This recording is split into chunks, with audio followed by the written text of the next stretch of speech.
welcome everyone to the Norton Planning Board's meeting of Tuesday, April 5th, 2022. Again, as we continue to deal with what we've been dealing with the last 2 years, this is a hybrid meeting. Some members of the public, as well as applicants, are welcome to join either in person or remotely. If you're watching this and would like to join the meeting online by video, you can use the Zoom link posted on the meeting agenda, or use the Zoom app and meeting ID 638-929-1060. There is also a dial number listed on the agenda. You can also view the meeting on Norton Cable Access Channel 15. We will be taking questions both from members of the public here in person, as well as joining us digitally. If you would like, you can also email questions for the board ahead of the meeting or during the meeting to Paul DiGiuseppe, the town planner, whose email address is listed on the agenda. Again, just from a state law perspective, pursuant to Chapter 20 of the Acts of 2021, this meeting is being conducted in person and as a courtesy via remote means in accordance with applicable law. Please note that while an option for remote attendance, participation is being provided as a courtesy to the public and board members. The meeting or hearing will not be suspended or terminated if technological problems interrupt the virtual broadcast unless required by law. So, just so everybody knows, we see a lot of people here at our meeting here today, and we have a lot of items on our agenda to discuss. If you have been at a planning board meeting over the past few years, everybody who wants to speak will have an opportunity to speak. But as you can probably also tell from the length of the agenda and the items we're going to discuss, this is probably not the meeting to debate what the meaning of the word is. So we're going to try and move this along as quickly and efficiently as possible. We do not have a set end time for the meeting this evening, but the members may make a judgment at a certain point to call the meeting on account of darkness and continue any remaining issues to a forthcoming meeting. So, just to lay that out from the outset here, call everybody to order and get going with the meeting itself. So, in terms of planning board business and policies, we did have, I don't think we had anything specific other than I wanted to just make sure that members of the board were aware that we do have meeting space reserved for the next 2 Tuesdays prior to the election in case we need it. Is there one of those meetings which does or does not work for any of the members, to make sure that if we get to that point in the evening, we know what we're doing?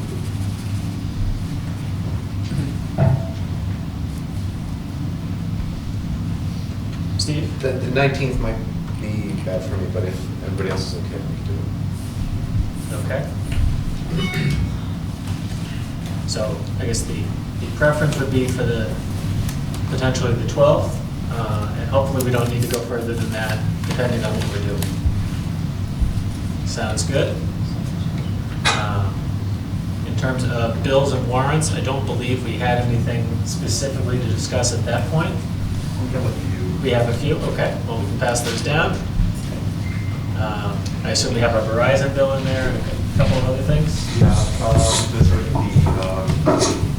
one of those would be a reimbursement. A couple of those would be reimbursements for me. One's for my American Planning Association chapter dues, and then went to a webinar recently. Okay. Just a reminder, while I think of it, if you are not speaking and you're on the Zoom meeting, please mute your microphone. We do have one person with some noise going on right now, and we just see a gray screen, so please mute your microphone if you're not speaking. So, other item on our general business, we do have 2 sets of minutes, which were sent out with the meeting agenda. We have minutes from March the 8th and March the 30th. I'll start with March the 8th.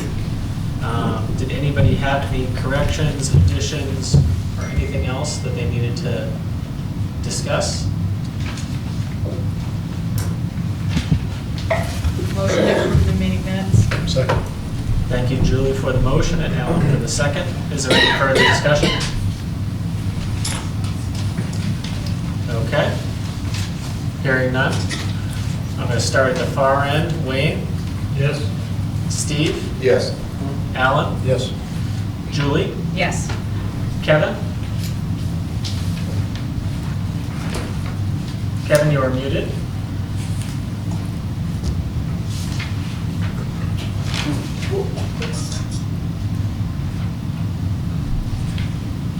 I guess he was bad to keep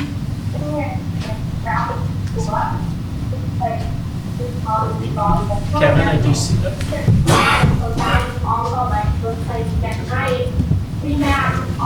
Kevin, did you want to, you have a motion on the floor to approve the minutes of March the 8th?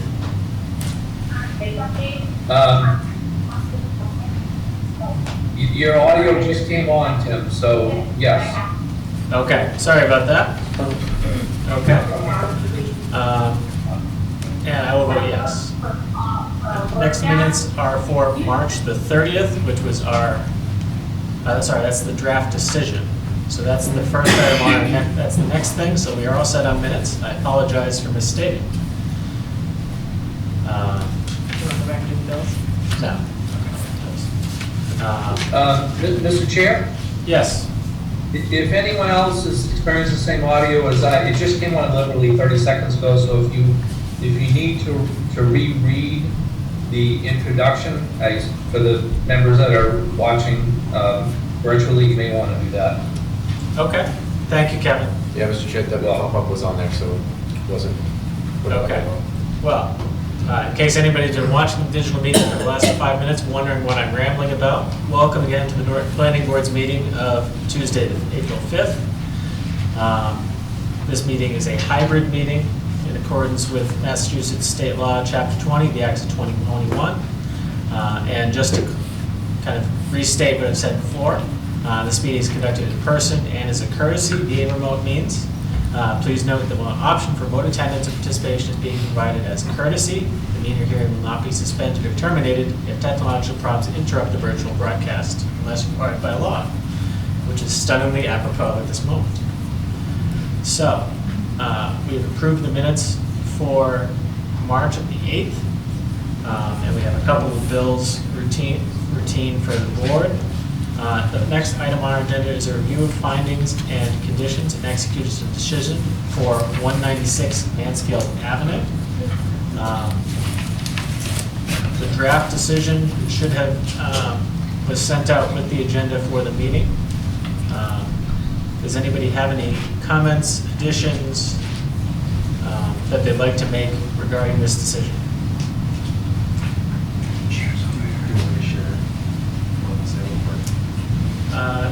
Sure, you can share the decision if you want. I know we, in large part, discussed the conditions, but does anybody have any specific comments? Again, just for members of the public hearing on this item is closed, so we are just reviewing the findings and executing the decision itself.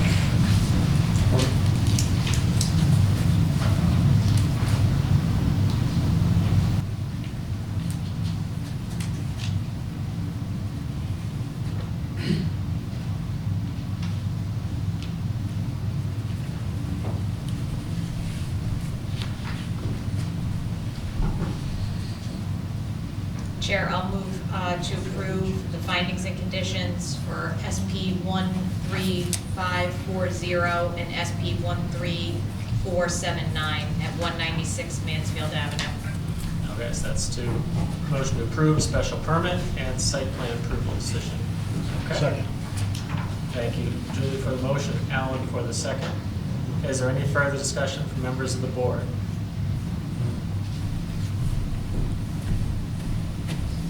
Okay. Hearing none. Wayne? Yes. Steve? Yes. Alan? Yes. Julie? Yes. Kevin? Yes. And I will vote yes. Okay. Thank you very much for that. You go to Alan, correct? Have you confirmed it? Oh, we just did this. Okay. Yes. Okay. Okay. So that takes care of that agenda item. Thank you very much, everyone. Now we come to public hearings. Again, just for everybody who is here, we did have Two of the originally listed public hearings have continued, so when we reach that point in the agenda, we will be continuing without discussion the agenda items for 280 South Washington Street and 0 Dean Street. So if you're here, No, one of them is a withdrawal. Sorry, 0 Dean Street has been withdrawn by the applicant. So when we reach those two agenda items, we will not be discussing them. So if you're here to listen to them, you don't need to be here.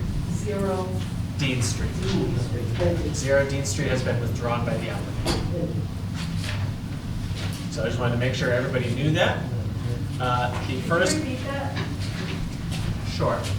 So, this is listed on the updated agenda, which was sent out earlier this week and today. But the applicant for 280 South Washington Street has requested a continuance without discussion, and we haven't opened that public hearing anyway yet.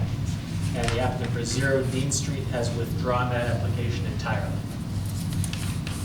Thank you.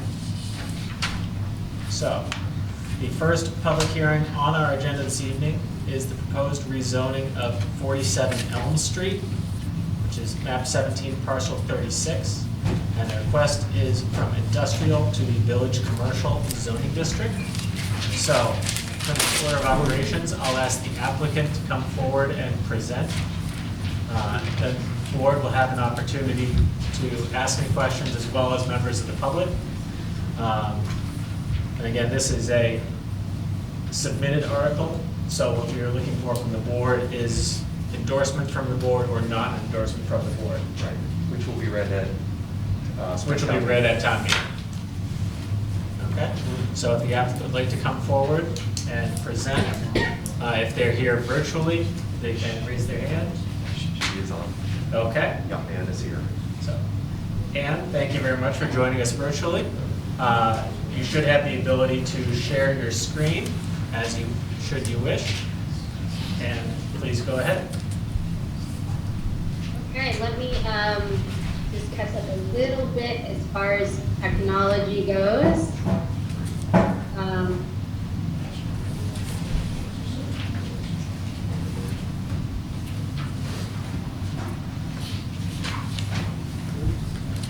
Okay, and if you would be able to put that in presentation mode, perfect, thank you. Yes, okay, so my name is Ann Brensley. Thank you all for taking time today to listen to this presentation and walk through it with Bump me. that up a little bit. Bump that up, the volume on the TV a little bit, please. Go ahead, Ann, sorry. Oh, please, I of course want everybody to hear. So is this better? That's good, now, it's just, it's the clicker on our end, so thank you. Okay, so my name is Ann Brensley. I am the managing partner of Devco North America. Right now, we are in the process of taking control and ownership of 47 Elm Street in Norton, located right on the cross street of Elm Street and Cross Street. And the project that we are presenting today, we entitled the Riverworks. The reason behind the title is obviously because it is so close to the water. It includes a portion of Rumford River, but also because a lot of work has actually been conducted on this site over the last 50, 60 years.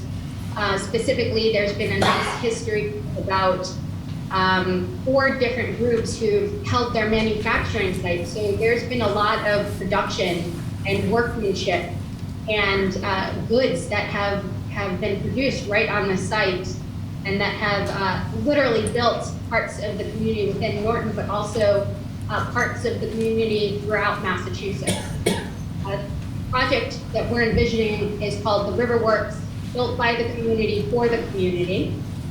And it's the project that I want to talk about today because it would require the rezoning. And what I'd like to always state and remind people is that this is what we call an increased zoning because it requires more work, more diligence, more environmental oversight, more oversight by the Department of Environmental Protection in Massachusetts because we're moving from an industrial zoning to village community zoning. And just to confirm, this is just so everybody here is aware, this is the property that's commonly known as the Reed and Barton property, correct? It is. Thank you. It's shocking to think, but Reed and Barton has been gone from this property. They stopped operating it over 15 years ago, but it's still holding that name because unfortunately, not much has been developed on the site. So we're kind of excited to change that. So today, all I just want to do is run through who we are, the history of the site, Reed and Barton site, also known as 47 Elm Street, what we see when we look at the site, what needs to be done to fulfill some of the vision we have, and then really open it up for discussion because there is a lot of flexibility with this site. We aren't coming to the community stating this is what we want and it has to be this way. In fact, we really are looking forward to getting some good feedback and thoughts on what we can do to improve. Okay, who we are. So Devco North America, our basic philosophy as a company is to see opportunity where others don't and to swiftly and methodically capitalize on an opportunity for the benefit of both our firm and then usually the owner. In this case, there really is no owner. So I think it's for the benefit of both our firm and the town of Norton. We have a pretty large parameter of where we can operate, but I would say 60% of what we're doing right now is in real estate development, specifically land development, and really focus on projects that are stalled or projects that have difficulties.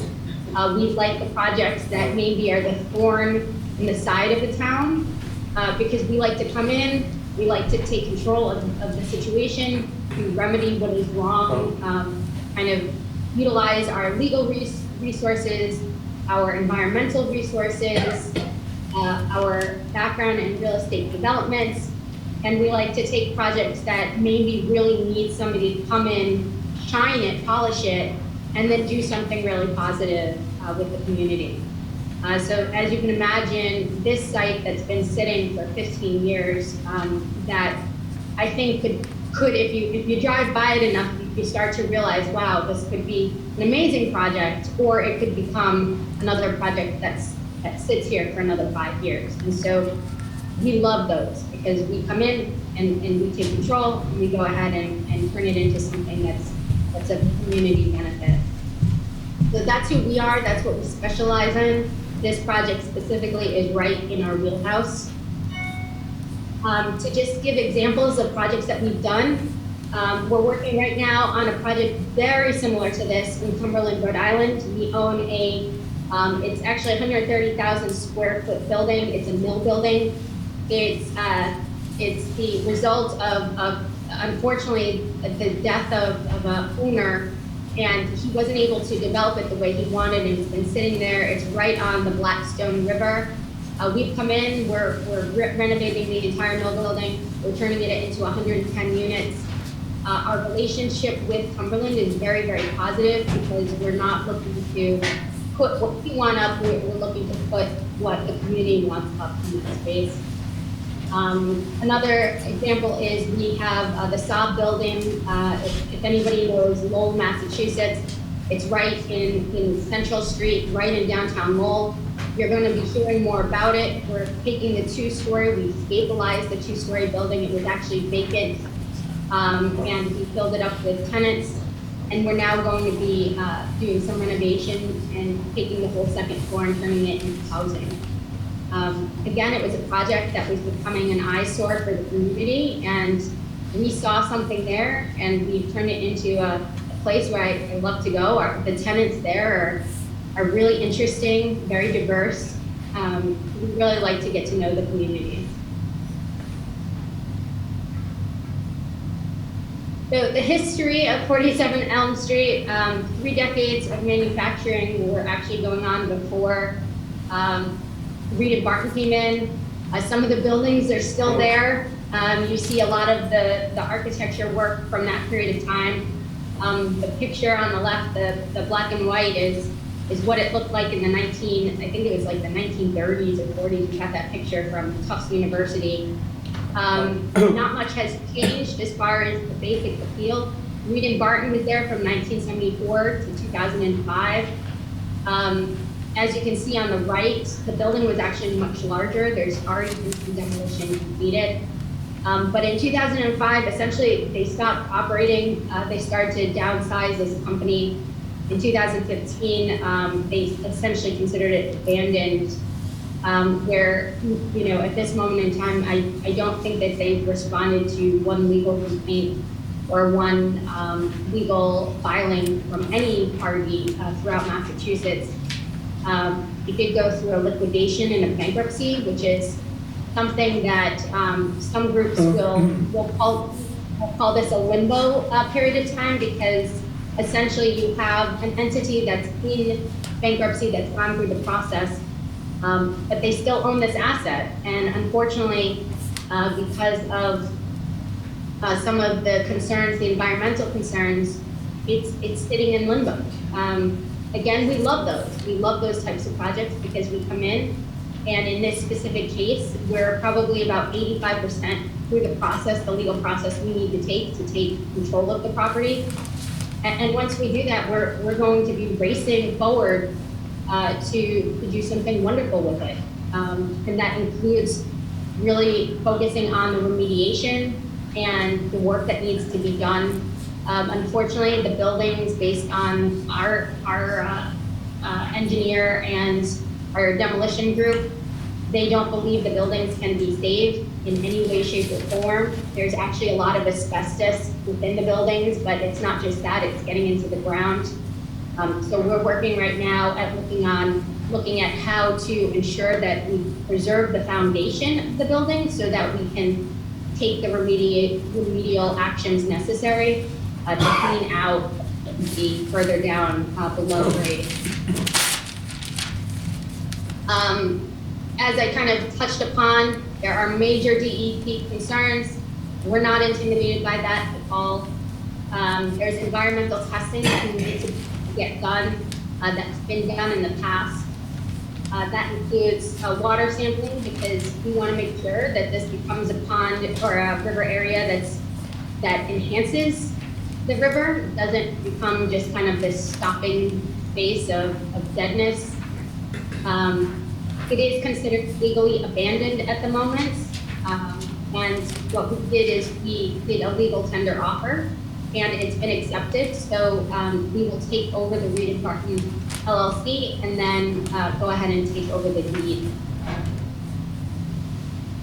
So what we see for the future, and this is kind of our vision, and we haven't created the confines or the contours of that vision yet, because we wanted to have the opportunity to speak today to make sure that our interests are aligned with the communities, because we are going to need that rezoning in order to make this work.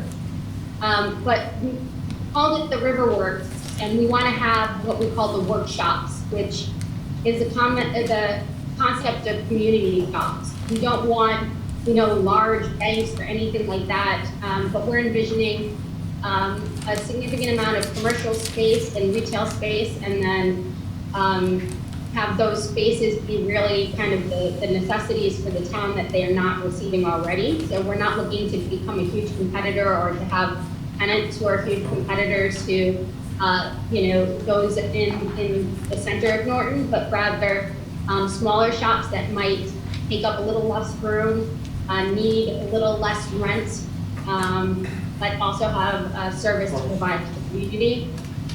We want to revitalize Norfolk River, so we really want it to look beautiful. We want it to go from across the street to Elm Street and have this little walkway. So we will be opening that space up for public use. And then lastly, we want the river apartments. We want housing that becomes manageable price-wise, that's open to all different types of income levels, and that have this nice, beautiful scenery and riverbank to kind of look over. That's our vision. Unfortunately, there's a lot of work on this project specifically. So we're committed right now, as long as today's meeting goes well, and as long as we feel that there's some optimism, we are going to move forward with our testing and remediation work. We've engaged Green Seal Environmental as the group that we want to utilize for that testing and that work. We are waiting for a legal conclusion on our side, which will allow us to work with the funding sources that have been sitting there waiting to be utilized so that we can do the best job we can for the remediation work. We need to get the village commercial zoning so that we know that from a project standpoint, we can make this work. We need engineering and architectural work started. We've already engaged in the design, the local group. They're going to be starting to look at the footprint, how we save the foundation in a way that makes the remediation process as efficient as humanly possible. And then we're essentially off to the races. This becomes a project that we work with the town to complete, if this is a vision that the town wants. And I would say that we're looking at probably a timeline of the remediation somewhere between 12 and 15 months to make sure that the site is moving. So that is the Riverworks project. I am very open to comments, suggestions, questions, anything regarding ourselves, who I am, or our vision. Thank you, Ann. I'll start with kind of questions from members of the board here, but just to kind of confirm the summaries, you're looking to, on the site, as everything moves forward, hopefully put a combination of retail space as well as housing, kind of top of the shop, quote unquote style, but you don't have any kind of configuration or how many of each that you're looking for at this time, just based on where the project is. Correct. Okay. Thank you. Do any members of the board have any further questions of Ann at this time?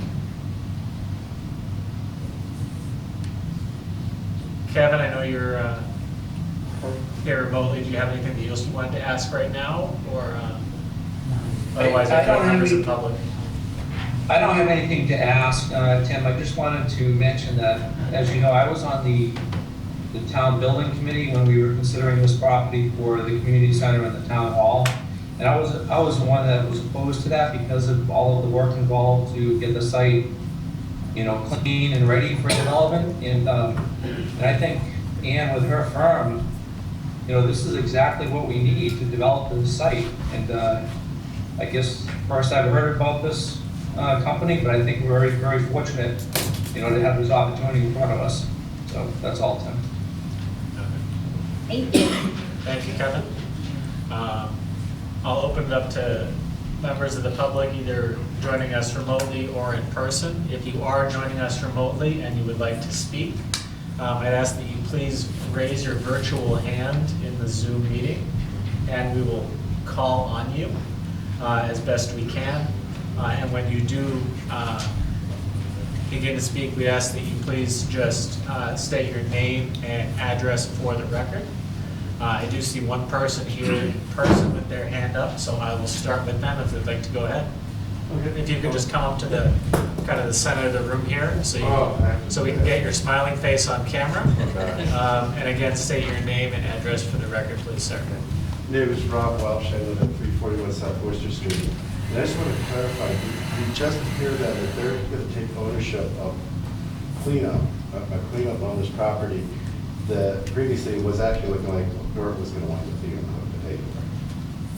I Would you believe say that's an that. accurate statement? I believe that is an accurate statement. They're looking, and if I can clarify just from the proceedings that you are looking, that the legal proceedings you are in would make you the owners of Reed and Barton LLC, and then by extension, this property. Correct. So right now, we're just making sure that we have everything lined up. So our triggering moment will be understanding the remediation to the full extent and also understanding the town's perspective on things. And if we feel positive on both, we'll be able to close on the property and take ownership of it within a 48-hour period of making that decision. So far, it has been a very positive experience with Norton. And so we're tracking forward. We're paying for all of the remediation tests. We have a budget, it's a sizable budget. This is not our first time having to deal with what feels like an overwhelming amount of environmental issue. We've done that before, so we know exactly kind of what we're looking at budget-wise. And so far, I would say that there's been no major surprises that intimidate us.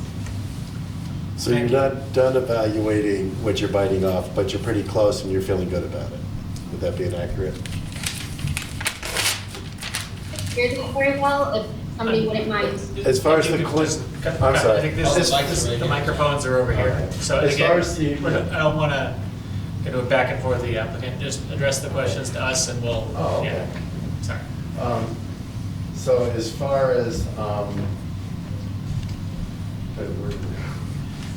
I think you're trying to basically, the understanding was that they're, Is the scope understood? That's the word.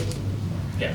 Is the scope understood at this time, what they're biting off, and they're happy with that? I think, and That's just a good to, question, it's a rephrased question, yes. Okay. Just to tack onto that, did you mention the cleanup will take, you're estimating 12 to 18 months, is that what you had said? Yes, yeah. This is gonna take a little while. Yeah. Like normally it takes about 6 months. This is gonna take 12 to 18 to clear everything, where we can turn it around and start development.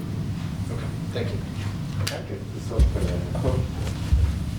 and again, just state your name and address for the record, please, sir. Greg Vincent, 23 Reservoir Street. I have a overview question on this. Sure. And it's probably it's a zoning issue. Is all the property around this property R60? And you want to change that one? So why would this be considered spot zoning?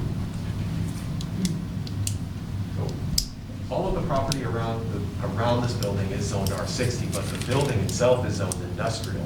Correct. So she is seeking just to rezone it, actually, rezone it from industrial to village commercial. Is it still by the description of what spot zoning is? I don't think it would be, because it's already been zoned, so, Well, well, I don't know. I mean, the classic definition of spot zoning is the process of singling out a small parcel of land for use classification totally different from that of the surrounding area for the benefit of the owner of such property and to the detriment of others. understood. It's totally illegal in the state of Massachusetts. Spot zoning is illegal in the state of Massachusetts, yes, that's correct. And, sure.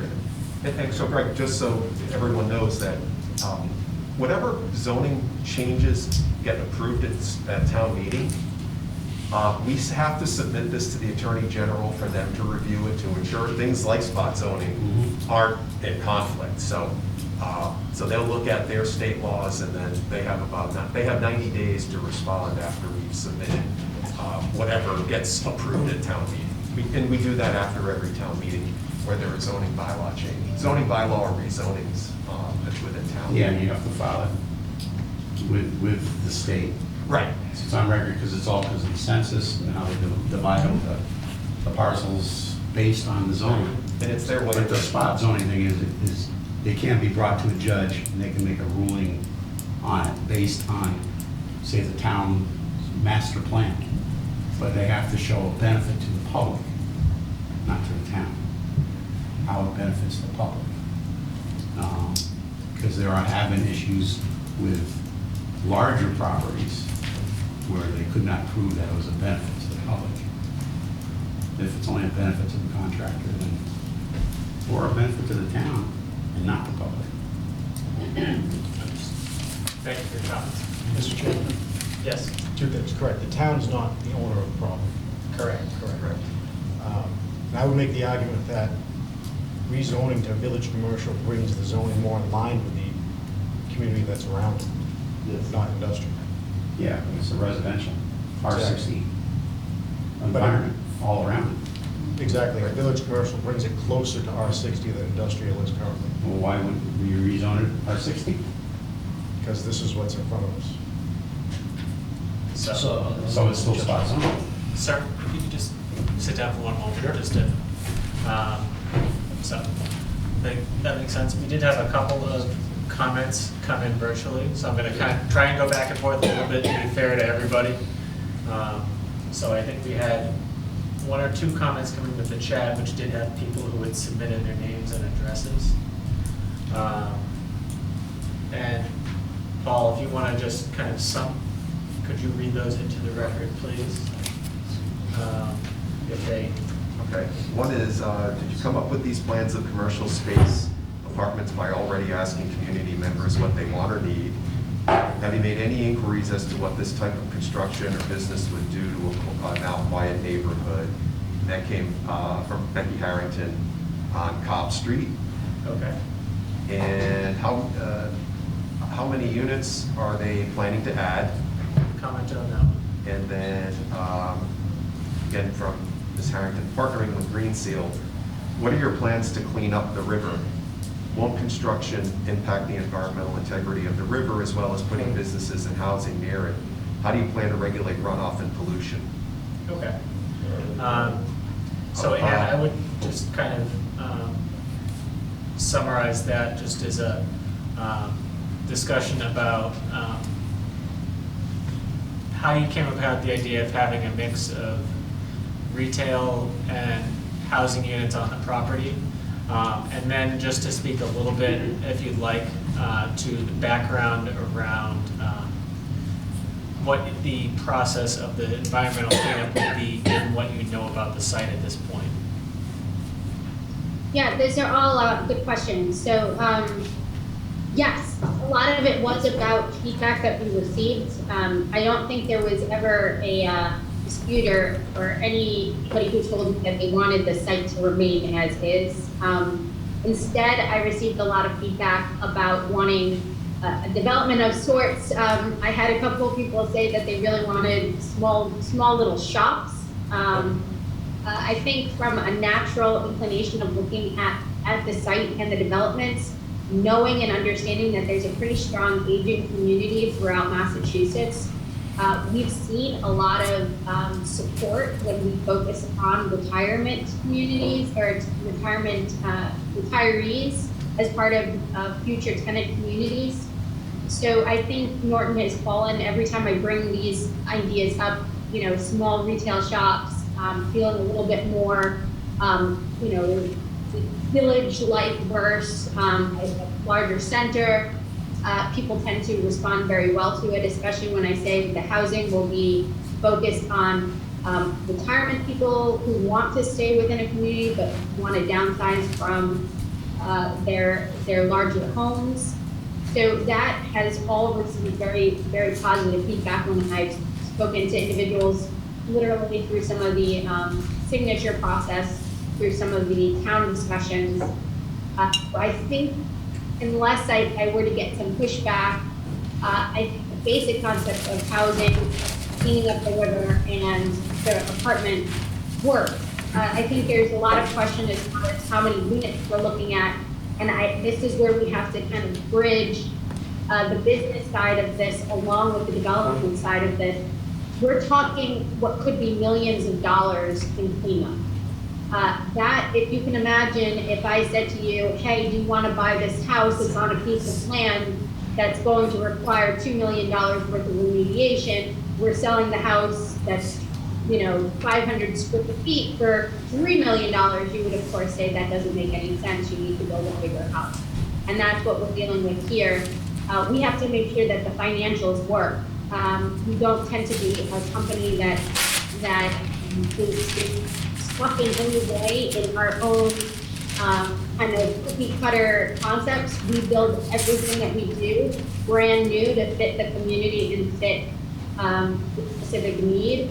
In this scenario, we are looking at multiple units, and those units would come, the number would come pretty much coinciding with how much the cost is of remediation. As far as the actual remediation work in the river, I know that was asked in those questions. We need to assess how far we have to go. We're gonna want picturesque, we're gonna be working with conservation. I wish you knew me better. I don't even like cutting down trees as an individual, so I actually really, really love to keep the landscape as much as I can.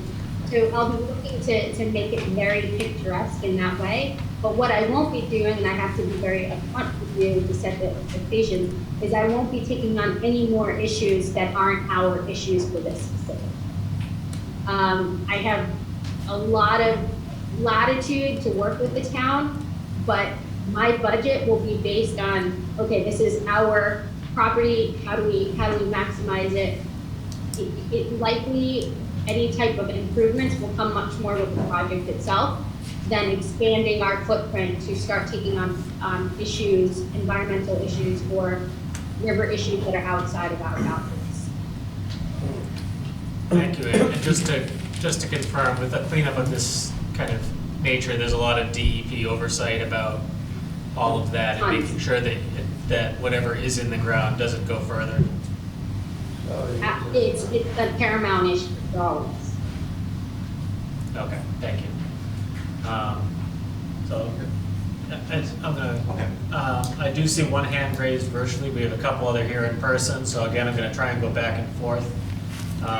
You start in the green in the front, and then right after, if you wanna kind of work your way out of the row there for next.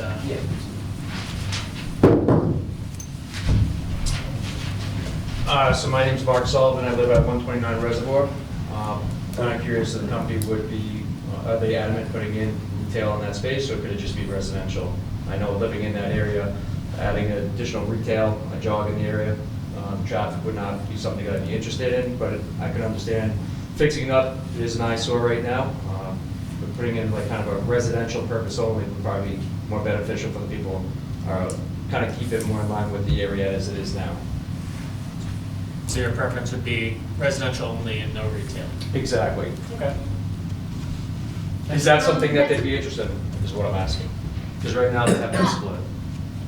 Because we know retail right now in commercial is pretty much empty, right? So because of COVID, a lot of empty stores here. So what we're doing right here is solving one problem, just opening up another problem. That's more my concern. Yeah. Yeah, Anne, you can respond to that if you like. I know that you're still not sure what the plans will look like, so if you think it's too early to kind of define that, that's... Yeah, I appreciate the comment though, because it's different than what I've been hearing, and we want to hear as much as possible so that we can see what people really, really want.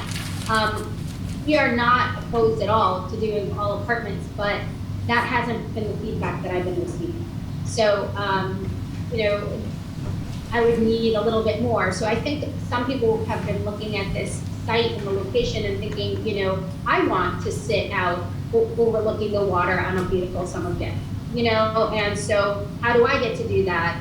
And so we thought of looking at it more like, hey, there's a couple of little shops, you can, you know, buy something there and sit out, you know, and have access to the waterfront. So we built it very much so based on the feedback we were receiving, but if the feedback is different than we were expecting, we're very flexible.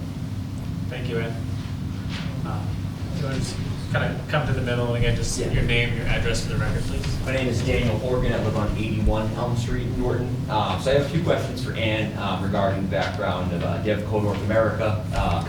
In 2020, we were involved in the purchase of a similar property in Lorain, Ohio, a former hospital. According to the Morning Journal, a paper in the area, that property was demolished and then sat idle for some 6 months because the company you collaborated with failed to pull the proper permits for their construction. The construction violated numerous property maintenance codes, posing a health hazard and endangering local residents. How can you guarantee this project will go differently and not put our neighborhood in danger? And a second question regarding Devco North America. The website devconorthamerica.com received a massive overhaul within the past year. You deleted information regarding 3 of your biggest construction projects, including the failed project in Ohio, which was prominently featured a little over a year ago on the website. You also removed all information regarding your company's former CEO, Eric Fedua, who has had a public legal battle with bankruptcy, as well as Salvatore Tecci, the president of A7 Development LLC, who was responsible for that failed project in Ohio. Why was all that information recently deleted from your website? Thank you. Thank you, sir. And you can respond to it as you see fit, or as you can decline to answer as is your prerogative based on what you'd like to say about DIFCO. Yeah, no, so just to be very clear, the Lorraine, Ohio project, we didn't own Lorraine, Ohio, the Lorraine, Ohio project, nor do we own it right now. And actually, it's kind of funny that you bring it up, because that was a perfect example of a project that we took on, that we stabilized, and then we handed it back to the owner, and the owner went ahead and demolished it. So we weren't involved in the demolition portion of the project. And ironically, we're working right now with the EPA, because the EPA brought us back in, stating, hey, you know, this project, you were involved, and then you walked away, and they demolished it, and now we have issues again. Can you come back in and help facilitate that? So we're actually working right now with the city of Lorraine, the county of Lorraine, and with the EPA directly. I'm actually the point person for those conversations. So it's actually quite the opposite as far as kind of how you're looking at it, which is, hey, you guys did this, you own this project in Lorraine. We don't own the Lorraine project. We helped with the facilitation of it at the beginning, and we're now being brought back in by the city to create a solution. So it's actually very similar in general to what we do, which is specialize in difficult projects. As far as the overhaul in the overall project, our biggest reason for doing it was because I thought it wasn't a very attractive website. The second reason for doing it, and maybe I can't say that I know connected to Eric was personal bankruptcy issues.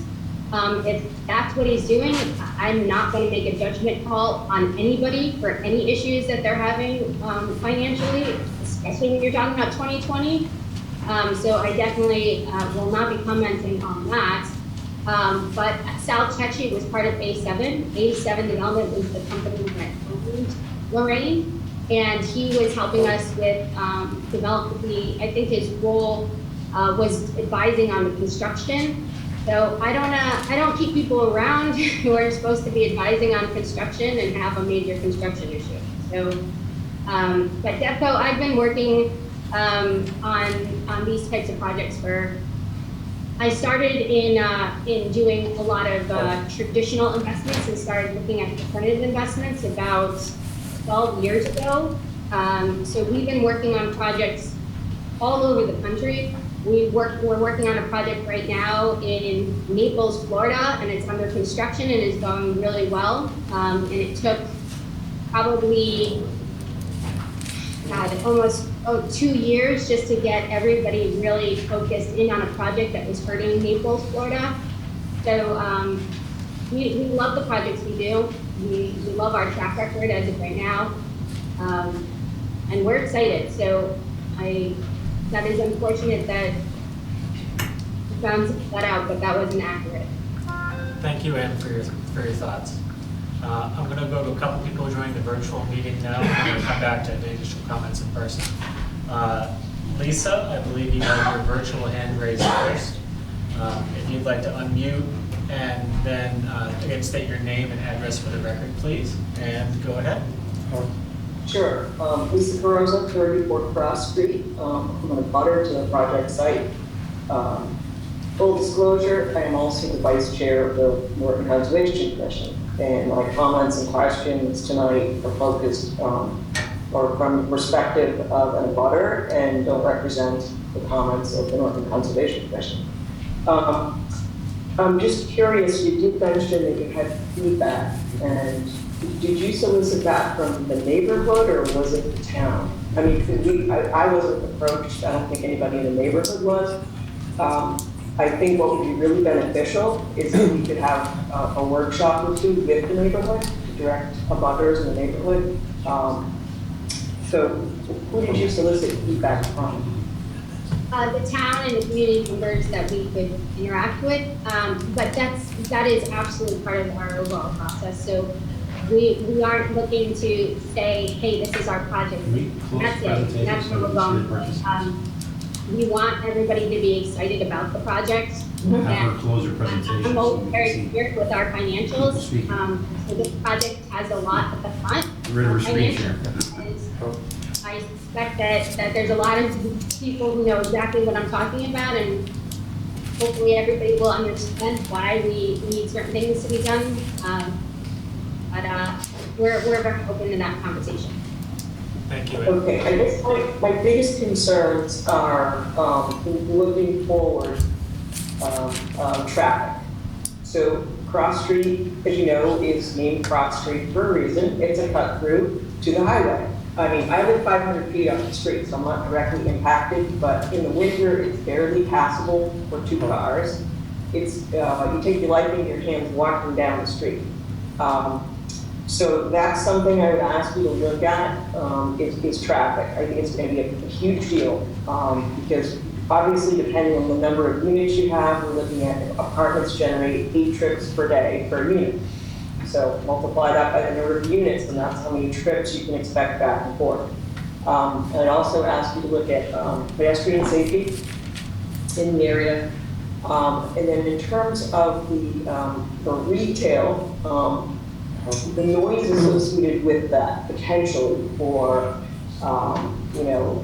truck trips, truck idling, forklifts, whatever, and any equipment associated with that may not be compatible with residential. And that's my immediate concern about the retail portion of it. And then what's to prevent some chain from coming in at some point? So you build it, you get a tenant, and I assume you'll be in charge of the tenancy with the leases. And I mean, we're looking at small shops. It's a very quaint little picture that you had at the general store, but what's to prevent a retailer coming in? So these are just things I would ask you to consider. And then also, the last thing is, there is the opportunity to expand, or I should say, contribute to the open space. There's about 100 acres back behind me that abut your property that has a conservation restriction on it. So perhaps looking at passive recreation to make those parcels contiguous. And the last thing is, you do know that you're buying a dam as well, right? Yes. Okay. It may need to be repaired. Yeah, so that's a good point. So just so that there's some confidence there, we have a project right now that included a dam as well. So it wasn't in Massachusetts, it was in Rhode Island, but I know what you're talking about. Okay, just points to consider. Thank you. Okay, thank you. And the next virtual hand that was up, I believe, was from Stephen. The Zoom meeting says Stephen Banks, so whether that is you or somebody using your computer, you're next. If you'd like to unmute and again state your name and address for the record, please. It is I. My name is Steve Banks. I live at 29 Elm Street, right down the street from the factory. And my question's a kind of a general question and more than it is to Ann, but it appears that the approval will occur to change the zoning.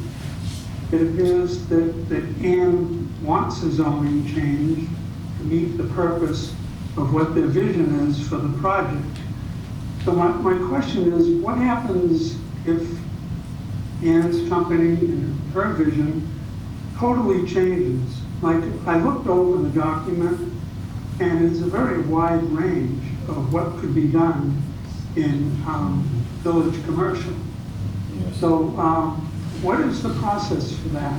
Let's say that they come up with a totally different vision. Like right now, it appears we're debating as to what percentage of it will be residential and what would be retail. My preference for the record would be residential, largely for the reasons Lisa noted, as well as the prior speaker. But let's face it, even if it was a combination, it's a heck of a lot better than what we have today. But in general, what if it went in a totally different direction? Is there any kind of subsequent approval process that's required? Does the planning board have further input? I'm just trying to identify that, what's our protection from it going into a totally different direction? Sure. So I'll speak to that a little bit, and if you'd like to speak further afterwards, you certainly can. But yes, the order of operations here, as this project is in front of us, is the proposed rezoning and what we have from a proposal in terms of what they envision on the site from Ann and Devco. Anything that does fall under a village commercial would technically be permitted on the property, and we have to make the board's endorsement or non-endorsement based on that. And town meeting has to do the same thing. If there are a number of different types of projects that require different approvals from the planning board, we have other ones on the agenda this evening for spaces over a certain amount of square feet, or spaces that have so many parking spots. There are numerous quote-unquote triggers that could push a project into a review by the planning board or somebody else. But yes, if we change the zoning to village commercial, anything that is an as-of-right use of village commercial could be put on that place, yes. And by we, town meeting. Town meeting, I apologize. I will be a voter at town meeting, Yes, but I am not register. town meeting, thank you. So, Ann, if you'd like to add anything further to that, then please feel free. Yeah, looking over the I apologize. Go ahead, Ann. No, I was gonna say, we're pretty, we're looking at it for village commercial, so, I think the question was more for the town, than it is for me. Yeah, although the level of certainty that you have might make me feel better. We're definitely village commercial. We don't see it in any other way. Industrial, I think, would be a disservice for the town. It would be possibly an easy solution as far as zoning, but I think it would become a harder solution when you're looking at ongoing preservation of the area and any type of conservation work. Industrial buildings in general and zoning, from the DEP standpoint, tends to require less amount of remediation. Their standards are lower. And I don't think that does a service for Norton personally, but we don't have any interest in putting an industrial building there. So we're very set on village, the rezoning. So if for some reason we felt we couldn't get it, that would be a significant issue for us, and it would be, we wouldn't accept the project that we're showing right now under any kind. Yeah, my concern wasn't necessarily the category of the zoning change, but more the purpose and the vision. So like I did notice that when you look at the difference between industrial and village commercial, there are a number of areas that require special permit. And is that a way for the planning board to have input to the process? Anything that's a special permit would come through the planning board on its own, yes. Okay, there's a few that I was concerned about were in that category. So, okay, well, thank you for taking my questions. Okay. So I'm going to continue the ping ponging back and forth here and go to another participant here in person. So if you again come up to this kind of general area and state your name and address for the record, please. Hello, I'm Cheryl Senior, 169 Reservoir Street, former planning board member, former board of assessors member. So I have a couple of things. I went on Devco's website as well, and it looked like Devco was Ann and maybe one other person, and the only project I saw on there was Cumberland, Rhode Island. So I'd like to know a little bit more about the company itself and what the status of the project in Cumberland, Rhode Island is. I'll also take the opportunity to say that I think that the site is ideal for elderly housing, and that is one of the goals that's in the 2021 master plan. Its proximity to the library, police and fire station, it's a lighter use for the neighborhood. I'm also concerned with extra traffic here, like noise, pollution, trash. The neighborhood suffers from that as it is now. I'm also a little concerned because this discussion, talking about village commercial, is assuming village commercial as it exists on the books today. But we know that there's another article on this warrant to change it so that you can develop village commercial even more densely than you can now. And I'm not quite sure why both of these things are on the same warrant, but I'll bring that up when we come to these other items. Sure. And I will just add, these came completely in parallel, and we had no idea that one was happening when we were doing the other one. I understand that, but knowing that, Yes. to me, I don't understand why it's still on the warrant. I know you can't do anything about petitioners for it, but the actual rezoning, I'll bring it up a little bit. Understood. Thank you.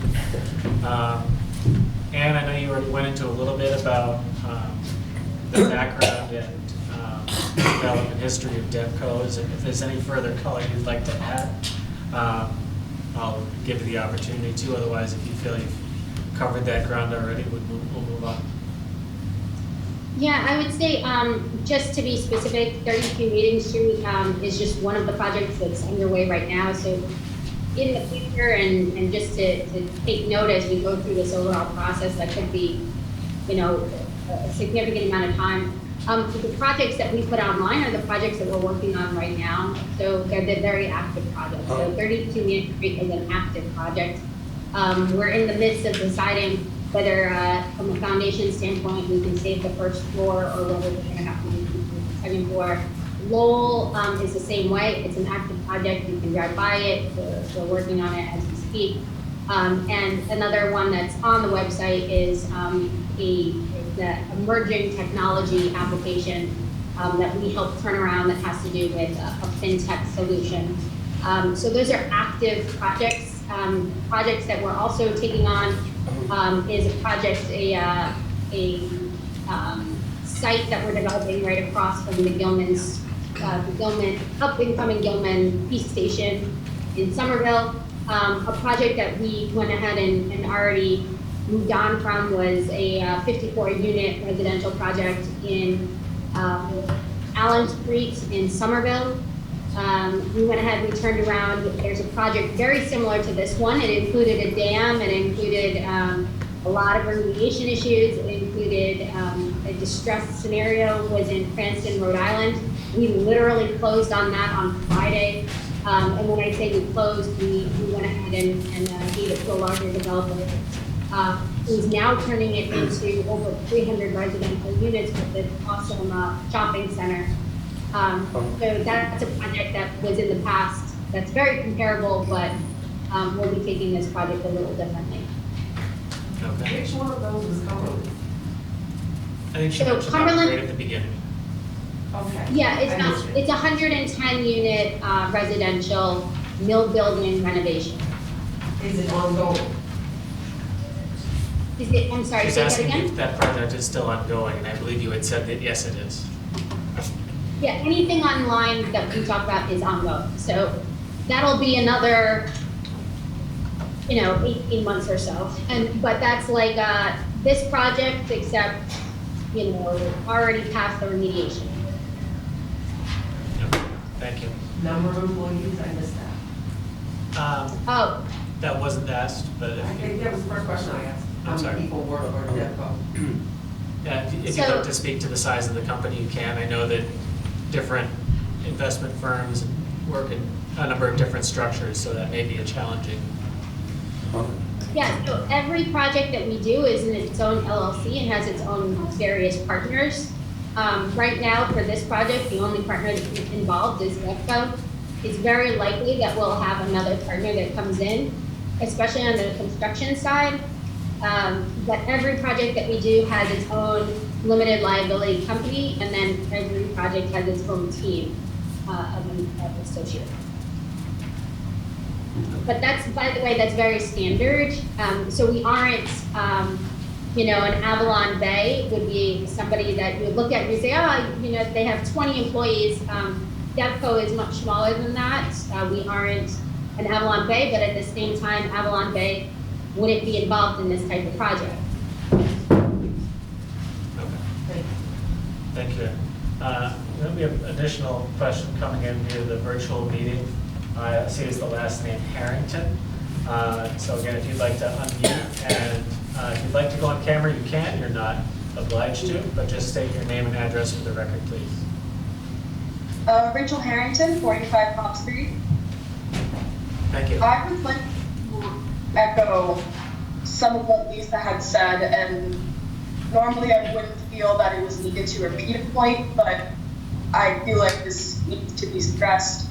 Some people have asked, and it has been addressed, who you've spoke to regarding what the town has wanted, but I feel like I haven't really received an answer. Guys? We've talked to the town. Okay. But we're very, very open. I think we have a presentation coming up on April 20th as well. So we're open to discussing and having conversation. Right now, at this point, we haven't formulated much more than housing, what felt like something that people wanted and would be required under village community, which is some sort of village commercial, some sort of commercial space. So that's as far as we've gotten, because usually when we're talking about fine tuning things and really looking at how is this going to be positioned, our members tend to want, okay, maybe we want it so it's hidden, the entrance is hidden, so it's not on the main road, things like that. We always talk to them. Okay, thank you. What I want to stress as a member of the community who lives on Reservoir and has been an active member of enjoying the reservoir, I'm out there kayaking on this very site. I'm biking here every summer. I really do feel like we need to stress the importance of talking to the residents about what they want, and I do want to echo what Lisa had brought up of that if we could have some sort of meeting or a survey sent out to the members who live on the community about what they want, I feel like that would be very beneficial. Thank you. And I'll kind of address a couple of those comments with a broader brush. Do you have any objection, and if anybody wants to reach out to Paul, the town planner, if he gives them your email, for them to reach out to you directly to provide any comments? That's fine. Okay. I'll put it in the chat. Okay. And if you could just put your virtual hand down, so if I don't look out of the corner of my eye and see one and think that somebody's waiting, thank you very much. Appreciate it. I'll go back to the people who are joining us in person here. If there's anybody who hasn't spoken yet or would like to, raise your hand. Yes, please, sir. Come on up. Watch out for the power cord there. Oh, and you just state your name and address for the record, please, sir. 166 Reservoir. I'd like it addressed that they can tie the amount of money for the cleanup, et cetera, into, is it just a endless amount of units? She said it depends how much we spend to clean it up. And I think that's a massive concern. And again, excuse me, I don't mean to interrupt. I don't know, I'm new to town. I don't know, is there a limit to height of units? Do you go 2.5 story, is that it? Can they go higher? And just basically the number of units. So. Sure. So the number of units in terms of density and in terms of height would be limited by the zoning rules around the district they're in. They're asking for a change to village commercial, so it would be whatever is permitted under village commercial as their quote-unquote cap. Obviously, depending how much it costs, there may be a number where it doesn't add up. We hope that's not the case, because that means there's a whole bunch of stuff that would need to be cleaned up on the site. But that's, I think, to the point where Ann and her team haven't laid out a design or anything because they haven't gotten all the final remediation costs. Speaking to one of the points that one of the other residents raised earlier, the third item on the agenda this evening in this section is actually discussing village commercial and the density rules around it. So if you'd like to get into the weeds with that and do some math with us, you're welcome to hang around and listen to that as well. I don't know about that, but thank you for the answer. It's three What- stories. Three stories. So Three 3 stories stories is high. current, Yeah, that's and if they current. spend a lot more, they apply for, they can't. That's the limit. They'd have to, I mean, that's the limit in the zoning bylaws. So it'd be a pretty heavy lift to go beyond that. And 45 does the- feet. And does the planning board have any interest in limiting the amount of units? I would say generally, as a rule, the planning board tries not to tell developers how to do their jobs. Oh, no. I mean, we're gonna look at a site plan when it's presented to us and evaluate it. If it feels too dense, if it feels not feasible for the site, or if our peer review, if the engineers that we hire to look at it from an outside perspective raise concerns, then that's what the special permit process is for. Okay, thank you very much.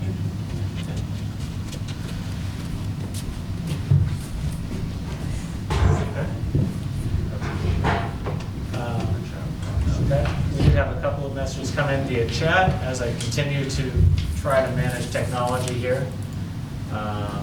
Just to say, we do need to make sure that people who are submitting these state their name and address for the record. Mr. Dorney, if you would like to come off mute and provide any comments, you can. Otherwise, we just need you to submit your name and address for the record, because this is an open meeting and we need to take the minutes, which is lots of fun. Thank you, Brian. You're welcome. Thank you. I don't know if everyone can hear me. I apologize for You're good. not writing my name down and address, but it's Rick Dooney, 24 Talbot Drive. And my question was just in regards to looking at the map, the status of the parking lots. It didn't look like the parking lots were included in the zoning change. Okay. Is that true? Can you give me a status? Thank you. Paul, would you be able to speak to what's included in the map and what is not, based on, I know as of a few years ago, the best zoning map that Norton had was done with colored pencils, so. Crayons. Colored pencils. Right, so Rick's, that's a great question, because there are 3 properties that were owned by Reed and Bart. The parcel, only one of the parcels, the big parcel, is subject to the rezoning that we received from Ann, from the petition. So those 2 parcels that have the parking lots on them are not subject to this zoning request. As we have in front of us now. Correct. What is their existing zone? Those are zoned R60. The parking lots are. Okay. So who would take ownership of those properties? That's ours, we just don't need a new zoning for it. We haven't made a final decision on those. Okay. Thank you. So Thank you. just to clarify, in case somebody didn't hear, those would be, the parking lots are currently zoned R60, so they're not part of this article, but they would, assuming this proceeds, be part of the property that DevCo takes over as part of those legal proceedings. So they would be part of the site, but they're not part of this rezoning, because the zoning of the building does not match the zoning of the parking lot. So they couldn't build anything on those parking lots except Residential. correct. Okay. I see your hand there. I'm just going to ask you if there's anybody who hasn't had a chance to speak that would like to speak, please raise your hand. Otherwise, I'll come back around for seconds if you'd like to come up here. Cheryl Senior, 169 Reservoir Street. So that means that at some point in time, they could come back to petition to rezone those 2 lots from R6 to village commercial. People can do whatever they want. Okay, I thanks. could position to change my house to industrial, but I won't. Just Yep, go to the track.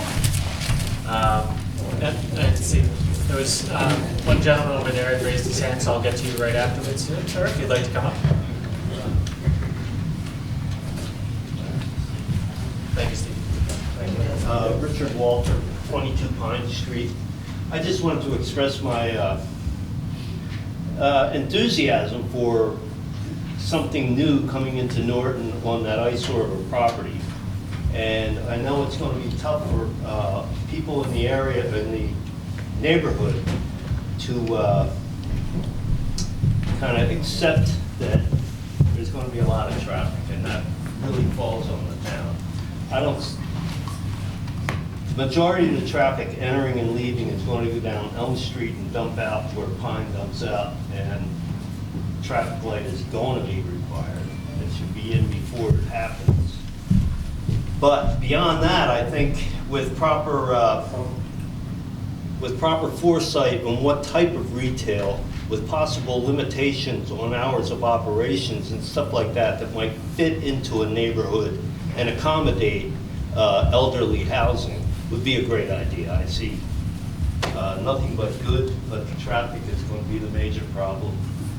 People are going to take Cross Street and use it as a cross street, go up to North Washington, dump into that mess, and the same thing at Pine Street. So we have a lot to think about on that end. But a little village in a neighborhood, a village of housing with a couple of thoughtfully thought out retail things, you know, you don't want a McDonald's or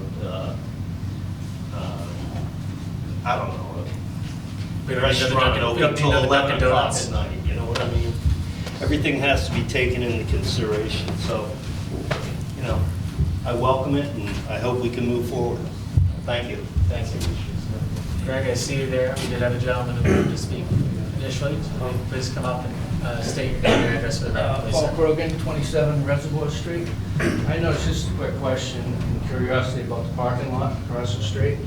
I noticed that it looks like they've already done some cleanup on that property, and they took the material from across the street and put it in the parking lot.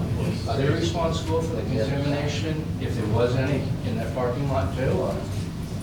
Sure. I'm not sure if I can speak to that quite as much. Paul, did you have something that you wanted to say, or, and just to the extent of where the remediation would take place? Sure, well, if she takes ownership of it, she assumes all liability. Even the lots across the street? It sounded like she said that she was looking to take those over as well, so yes. Okay, who's responsible if she doesn't take those over? That becomes a challenge because, you know, the company that, Reed and Barton still is listed as the property owner, but they don't exist. They went bankrupt and they dissolved, so that's why the town has tried to do what limited amount it's been able to do by, cleanup's a very different thing. The town couldn't Who owns the parking lot now? A piece of paper. It's a The town company that doesn't own it? liquidated. No, sir, no. So the town won't take responsibility for it if it is contaminated? I can't speak to that, but I know a few years ago, the town turned down the opportunity. I should actually say the taxpayers. Right, of course. And so a few years ago, the town turned down the opportunity to take it over for $1. Because at that time, we didn't know what the extent of the contamination is. So obviously, the town's going to be concerned about any liability on it, so. Yeah. Who owned it before? It was Reed and Barton.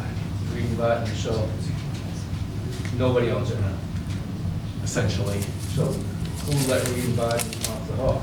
They went through a bankruptcy court, and they were able to liquidate. I mean, I don't know all the details of it, but yeah, they went through chapter, I don't know if it was chapter 7 or chapter 11, but there was a bankruptcy through the state bankruptcy courts, and there was a settlement on it in that regard, so, yeah. Because I was just curious, because the contamination that was across the street that moved to the parking lot. So I don't know who owns, nobody owns the piece that she wants to develop right now, or? Well, What's that? it's the same organization. Same thing? Yeah, because it's the same thing with the big parcel with the buildings on it. Well, I would imagine if she's taking this lot, then that soil from that lot there came over to here, they should be responsible maybe for that too. Well, again, if she gets it, then they're gonna be responsible for cleaning up the site, and they will have to do it to state standards. Okay.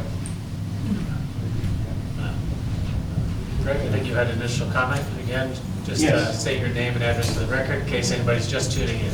Greg Vincent, 23 Reservoir Street. The traffic concerns on this and the upcoming project, the Reservoir Street. I mean, the Grove is the most densely populated part of there. There's only one way in and out, Reservoir Street.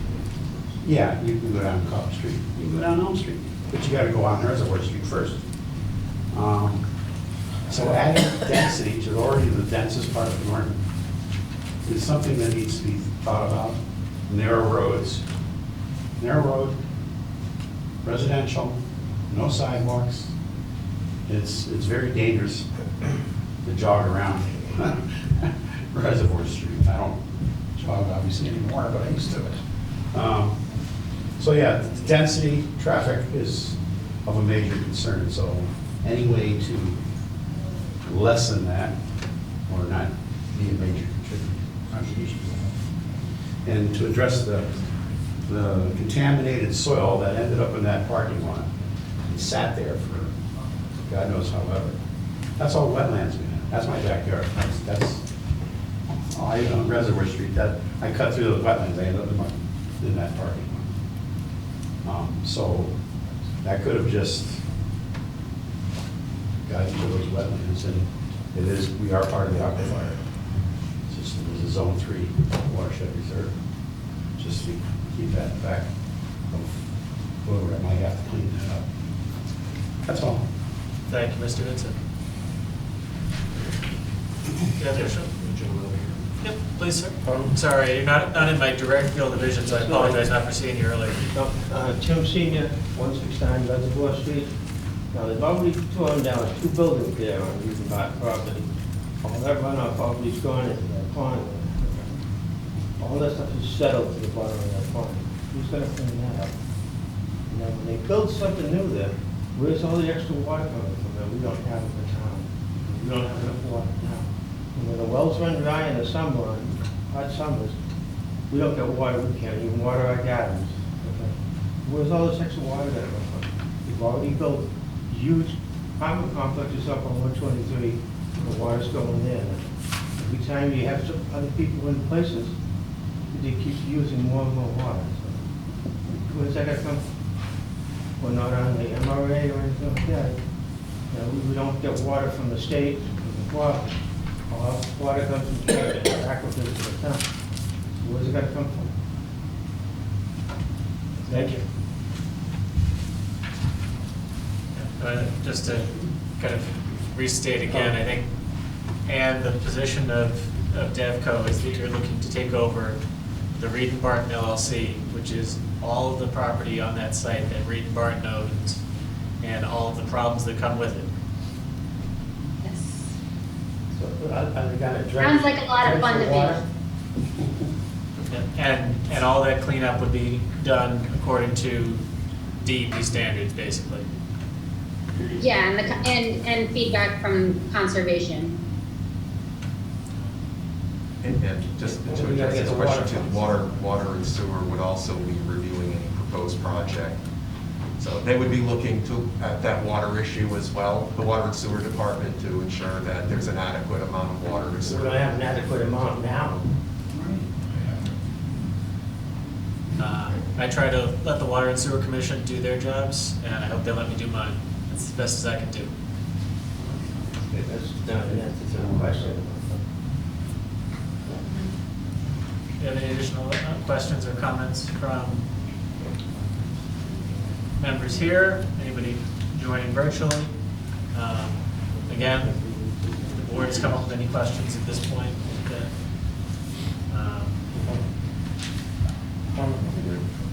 Sure, and we have additional, we have somebody ask, I think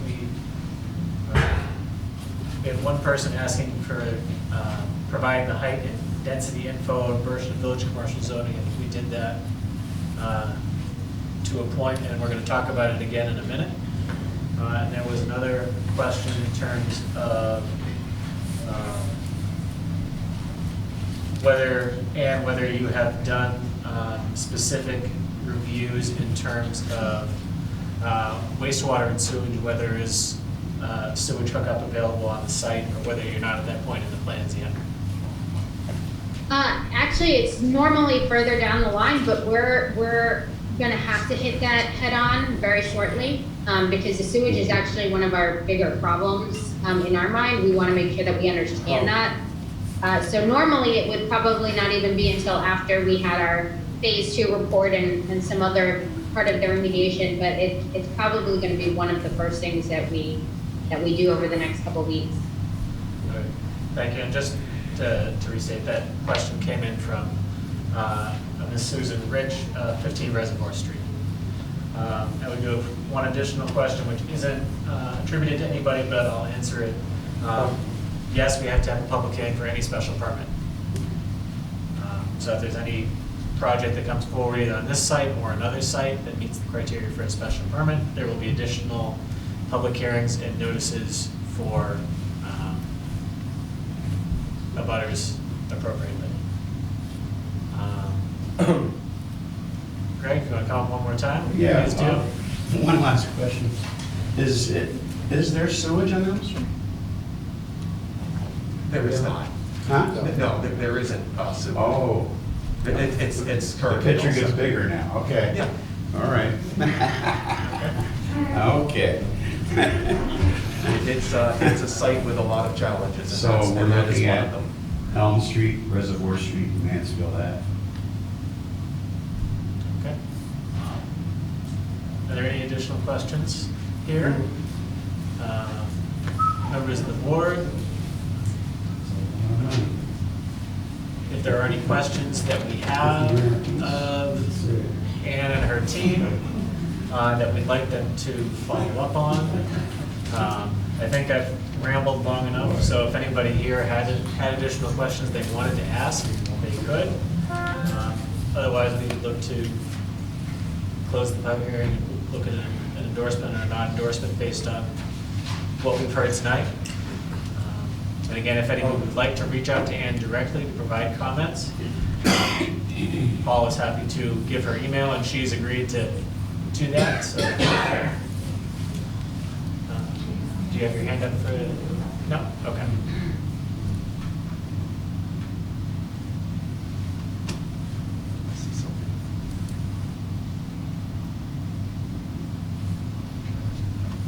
Paul, did you look quickly at the questions that came in before the meeting?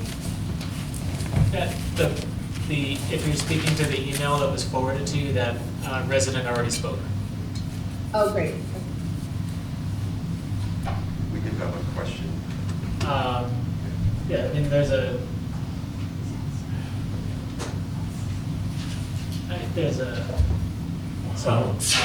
we're not going to post Ann's email address in the Zoom meeting, but if you would like to email her, please reach out to Paul, the town planner. Paul, I think your email address is on the town website at least 3 places, so. Yeah, and I put it in the chat, and it's on the agenda, and it's go to the planning board's It's a bunch website, of and it's right places, there. so. Yeah. And there was one question about sewer on the site. Again, I don't think that's our place to weigh in on what sewer lines go in what parts of town at this point with this meeting. But obviously, anything that goes in needs to have an appropriate plan for septic or sewer. Do we need to close these individually, each one of these public hearings? Warrants, I mean? I think that makes sense. Just take them one at a time. Yeah. Unless there's no more questions, I'll move to close the public hearing on this one, 47 Elm Street. Everyone, we do have a meeting in progress, please. Thank you. So we have a motion from Steve and a second from Wayne to close the public hearing. Is there any further discussion? Okay, hearing none, I will go to the members for the vote to close the public hearing regarding this specific warrant article. Wayne? Yes. Steve? Yes. Alan? Yes. Julie? Yes. Kevin? Yes. And I will vote yes. So, again, the charge to us as the board is whether or not to recommend this article to town meeting. We could choose to take that vote now, we could choose to take that vote at a later meeting. I'll defer to the rest of the board. I'll motion to endorse the article. Second. Okay, we have a motion and a second on the floor. Is there any further discussion from members of the board? Okay, and the motion is to endorse the article to town meeting, for town meeting to take its own action. Wayne? Yes. Steve? Yes. Alan? Yes. Julie? Yes. Kevin? Yes. And I will vote yes. So June 5th is when people vote Town meeting, for yes. this, what we just approved. June 7th. June 7th. 7th. June 7th. Sorry. And it'll be at the high school. Okay. You're gonna need it. Okay. The next town meeting warrant discussion is regarding the proposed zoning of what is called 0 Reservoir Street, map 9, parcel 223. And the petition article is from R60 to Village Commercial. So again, just as we did with the previous one, I'm going to have the applicant come forward and give a presentation as they feels best suited. Then we'll go to members for any specific questions, and then we'll open up to members of the public joining us virtually and in person. So, sir, I'm going to assume you're the applicant, so please state your name for the record and go for it. The attorney representing the applicant. Mr. Chairman, members of the board, members of the public, my name is John Walker. I'm an attorney from Wayne, Massachusetts. Here tonight with the property owners, Daniel Viana and Jack DeNovis, who acquired this parcel, map 9, parcel 223, about a year ago. The parcel contains about approximately 28 acres of land. It's currently zoned, I believe, R60. This was previously owned by Wheaton College. We are going to talk about changing the zoning on this parcel from R60 to Village Commercial. I'm going to introduce in a few minutes our engineer who's going to go through that with you, and we also have with us our architects to show you what we're thinking we should be doing there. Just so there is absolutely no misconception, there is absolutely no intent on the part of my clients to build anything that's commercial on this property. Our focus is simply on residential. Let's see. So, the people that are going to talk to you tonight, the first one would be our engineer, Jim Burke. Jim is a partner at DeSalle Burke and Solid in Quincy. I won't say how old that he is, but let's just say that our first project together was in the late 90s. And I know we both were a lot younger than that. Additionally, you're going to hear from Jim Chen and Bonnie Tan.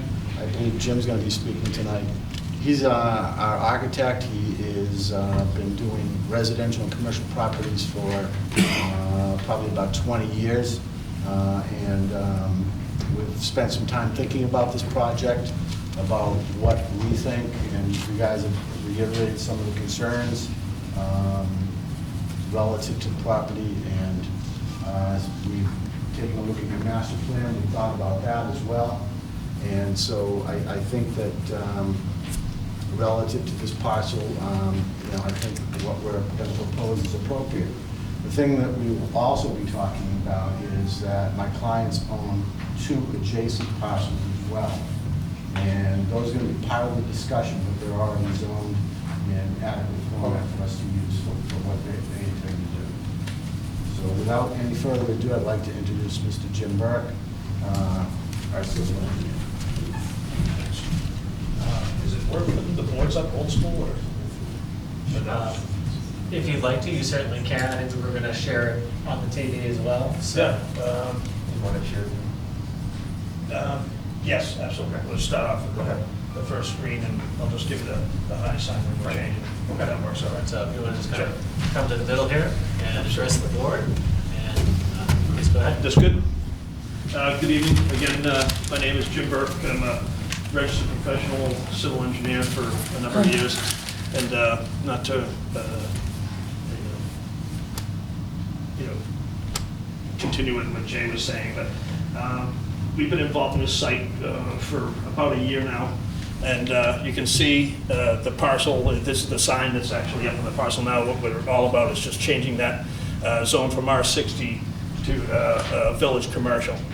You can go to the next slide. Just to give you guys an idea of where that's tough. It's a little small, but that's basically the Norton GIS map, and you can see the 3 lots that are under the control of the client. There are 2 village commercial lots. One's 93 Mansfield Ave.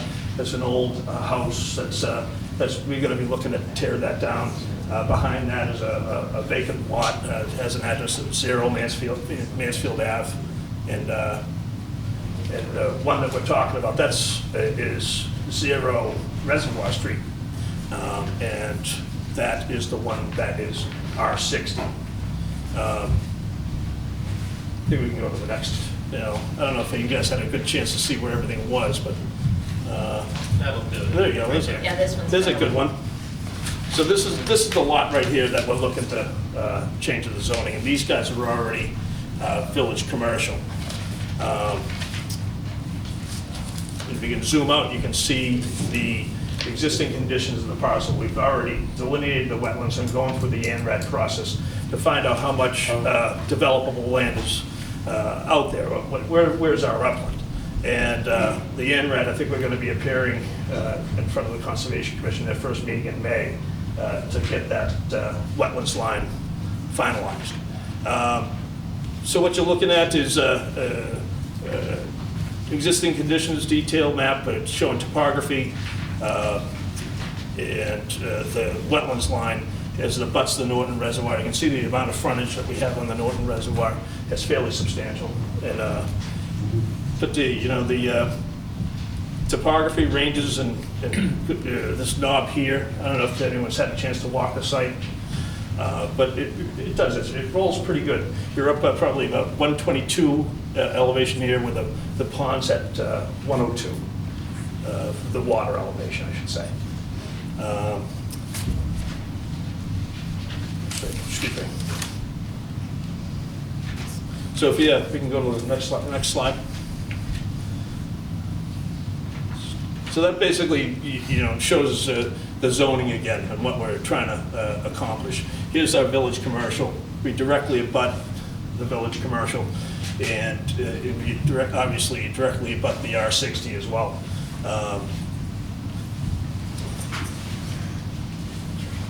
You can go to the next slide. Different sizes of these slides are, you're doing a good job, Paul. Yeah. So I guess the whole point of what we're proposing is kind of hinges on this. We're looking at the green area represents kind of an open space. The hatched area is what we're proposing is residential, and it actually extends into the existing village commercial. The only commercial area that we're looking at is on 140, and we're thinking, a restaurant of some sort that the public can use, and have a nice benefit, have a dinner, and overlook the water and that kind of thing.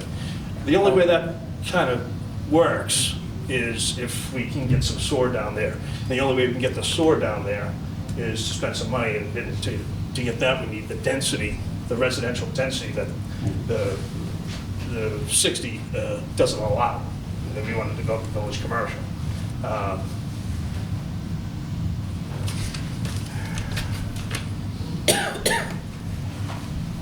The other utilities too, so, geez, I'm doing terrible, I'm sorry. It's been a while since I've done this, it's gonna be 2 years. But the open space that we're proposing is we've got a walking path that loops around the entire site along the waterfront. We're looking at boat ramps, both in the commercial site and in the residential site. And so it would be public access to these walking paths for the residents that would be living there, as well as for the residents of Norton as well. Got the next slide?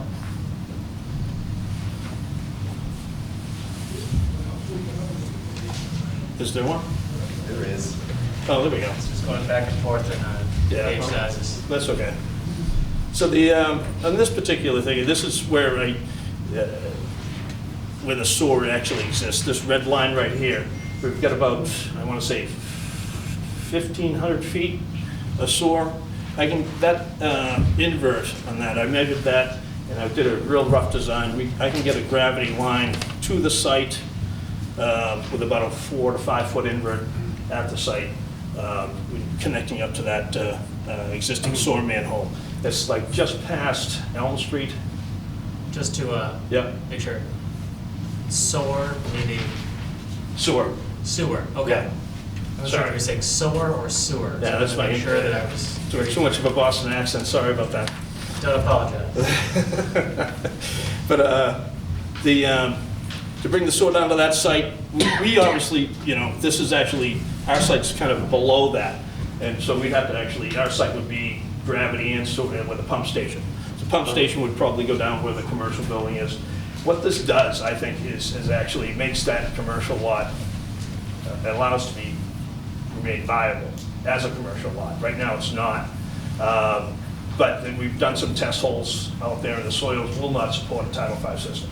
And the soils for our 60 lot also are mapped for the Soil Conservation Service, that's Woodbridge and Ridgeberry, basically C and D soils, not really conducive for Title V systems. Another benefit for, as far as utilities and infrastructure go for this particular project is the water supply. The water supply that you have on Mansfield Ave, 12-inch main. You've got a new 8-inch main on Reservoir Street, if I'm not mistaken. A looped main between those two. I'm sure the water department certainly wouldn't talk negative about that looped main in that area. So there's, as far as benefits go for this particular project, you're looking at the infrastructure for the expansion of the sewer, the housing, which Jimmy Chen will talk about as far as the architecture, the diversification of the housing that we think that we can support this particular project. The economic benefit from keeping that commercial lot viable on 140, and keeping that corridor vibrant and open space. We're looking to, provide a benefit for not just the residents, but for the town of Norton. And I think if we have the opportunity to provide a project with the density needed to support that, the zoning change is really kind of warranted. And that's it for me. If I can just have Jimmy Chen continue. Thank you. Good evening, Mr. Chairman and members of the board and members of the public. My name is Jim Chen, I'm the architect representing for this project here. As you know, this project is still at a very early stage of the design process. And our team has actually envisioned this project as a development that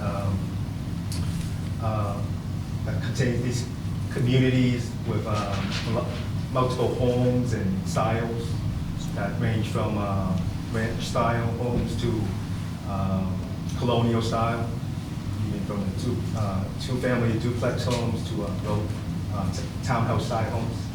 And there's a possibility of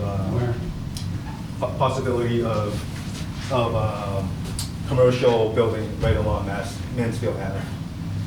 What I'm about to show you some of the concept homes that we're about to we envision that could happen here.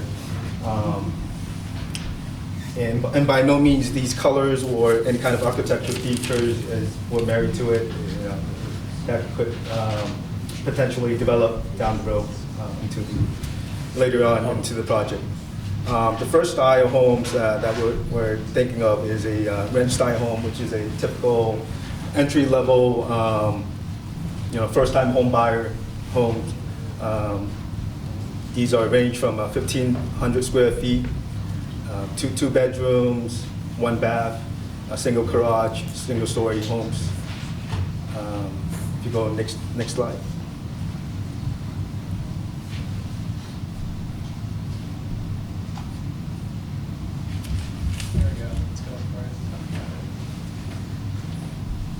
This concept is also a ranch-style home, which is slightly larger than the other one.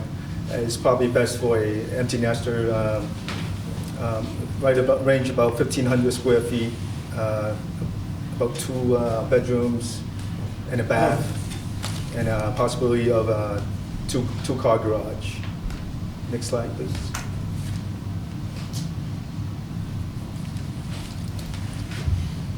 And this Colonial Style is more of a bigger home, ranging about 2,500 to 3,500 square feet.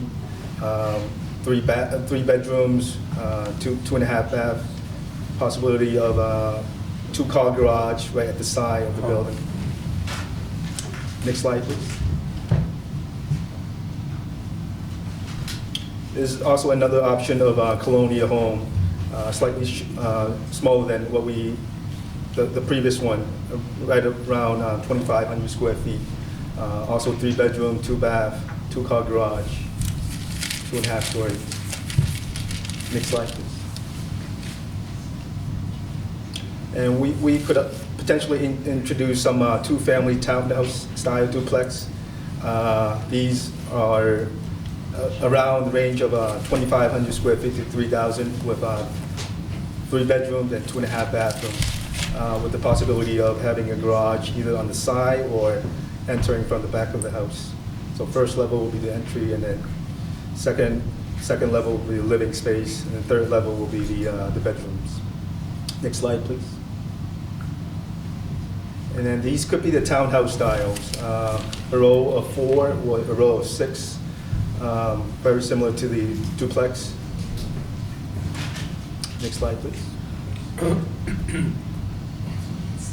As what Jim Berg was saying, that around the entire perimeter of the site will have some green space, and then there's public access to the waterfront. So here's an example of a boat ramp that we'll be proposing, maybe 2 or 3 of them that could be along the water to access the Norton Reservoir. That's quite open to the public. Next slide, please. Activities such as fishing right on the reservoir could be one of the activity that's quite open to the public and the residents of Norton. Next slide. And here is an example of a walking path that goes around the entire perimeter of the site, where right on the site plan where it shows the green area. That could be a trail, an activity that the neighbors and residents could enjoy. And that's our part of the presentation, and we'll open up for any questions. I see hands in the audience here. I'm going to go with some members of ask the members of the board if they have any questions for the applicant first, and then we'll move again to members of the public in person and virtually. So I know I've got a couple. I'm not sure if anybody else has any they want to start with. Alan, if you want to go ahead. I'll defer to your team as to who wants to answer any particular questions. So, Alan, if you want to go ahead. So just a site question. I know you haven't had a ANRAD yet. You don't have your wetlands delineated. But what you had presented, what did you have for upland? We have the commercial lot is 2 acres. The other one is the other VC village commercial lot's 18 acres, and the large lot, the R60 is 28 acres. So it's just what? But as far as upland goes? What you're looking to rezone, what do you think you have Oh, upland specifically? It's, there's a decent amount of wetlands on that. Could I take a look at the existing additional plan? Well, if it's number 229, it's 28 acres. 28, The yeah. question was specific about uplands. So Yeah. exclude wetlands and different. It's 48 acres There's a- total, and a I'd lot of say. wetlands. So, yeah. There's a lot of wetlands. You can't get from your We're talking 140 to the other property without crossing wetlands. That's true. There we go. You know, the R60 lots get a significant amount of uplands on it, that being 28 acres. I say you probably have 24, I'd say. Yeah. Did you have anything else, Alan? No, good thing. Yes. Obviously, you mentioned it initially. You said you're only looking to do residential on the site as residential now. So changing from village commercial, you're driven by the density. Correct. So did you evaluate kind of looking at it as a cluster or anything else like that that would go through rezoning? The only way to get this thing viable is to bring the sewer down. And once we get that sewer, we need the density to probably like if we had an R20, we'd be halfway with an R20. The current zoning in Norton just kind of pushes us towards the village commercial density to support the infrastructure needed to bring the sewer down to 140. And that's, if we had another alternative above and beyond the village commercial density, we could use it, but unfortunately, that's just not the case. And I think, and I was listening to the other hearing with regards to the same concern. Any sort of commercial property or use, it has to come in front of the planning board for a special permit or maybe site plan review. So there are avenues for the control of commercial, even though it is village commercial. And once we come in, we're going to need a special permit to begin with, to actually do what we want to do to begin with for this particular project. And there may be some conditions that would allow the planning board a little bit of leverage with regards to making sure that that residential area stays residential. Obviously, we're talking about density. There were a number of different kind of proposed residential styles on there. The question obviously becomes how many of them are you trying to put onto the space? You don't have a site plan in front of us here. You mean the number of units, what we're thinking of? Yeah, if you have a number you'd like to share, if you're not there yet. It's like I say, without the wetlands kind of defined, I mean, I'd say you were probably looking at 50 to 70, somewhere in that. 50 to 70. You're kidding. Okay. Okay. No. So, thank you for sharing your number. Yeah, I'd like to say, we haven't come up with, a defined development yet. If you look at the plan, the lot sizes in the area, the majority of them are, 30,000 square foot lots, or, I think that's on the high side. We're probably looking at 20,000 square foot lots, that kind of thing, that would, support single-family houses, 30,000 square foot lots supporting, a duplex, that kind of thing. Okay, so so you're looking roughly 20,000 to 30,000 lots on the site, and that's what you're looking to do. Right. Yeah, I wasn't looking for a site plan ballpark is what I was looking for. The 70 is, if you're going to come in with like garden style apartments and that kind of thing. And, we just haven't got there yet, that's all. Okay, thank you. Any members of the board have questions at this point?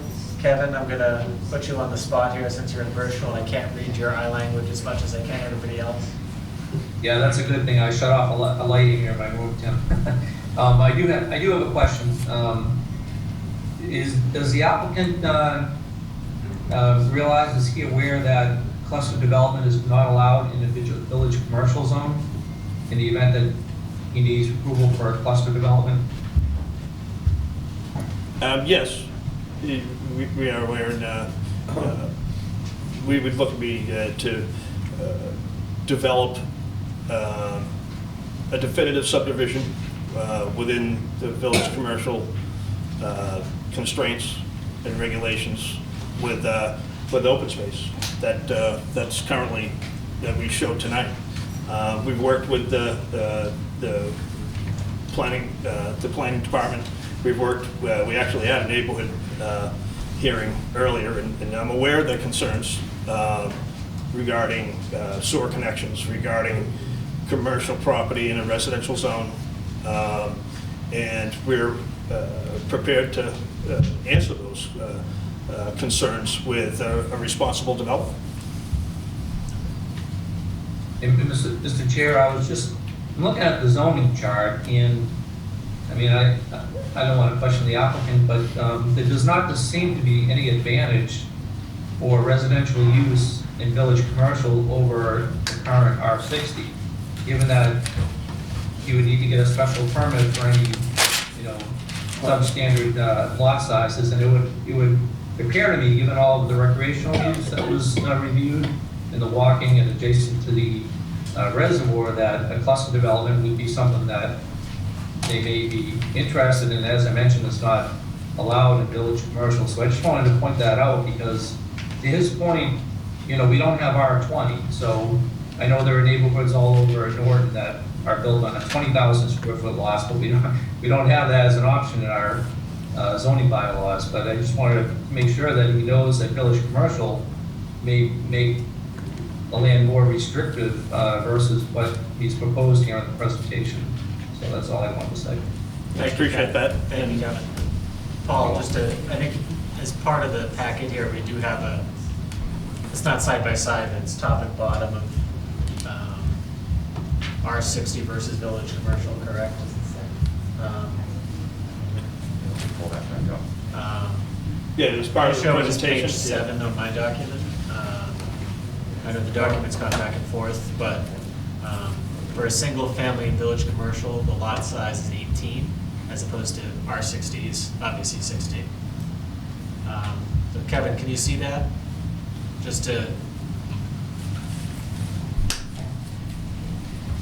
So that's kind of what where that density is coming from. I apologize if my phone vibrated right in the microphone there for everybody. Okay. Any other questions from members of the board at this time? Otherwise, I know we have a number of people in person and virtually who are have thoughts. Greg, I see you next. So, Greg, you want to come first? Your hand is up first. Yep. Okay. Greg Messer, 22 Reservoir Street. First off, singling out a piece of property like this is another case of spot zoning, I see as. You're surrounded by residential, you're in a residential neighborhood, it's R60 everywhere. Town fathers planted R60 many years ago.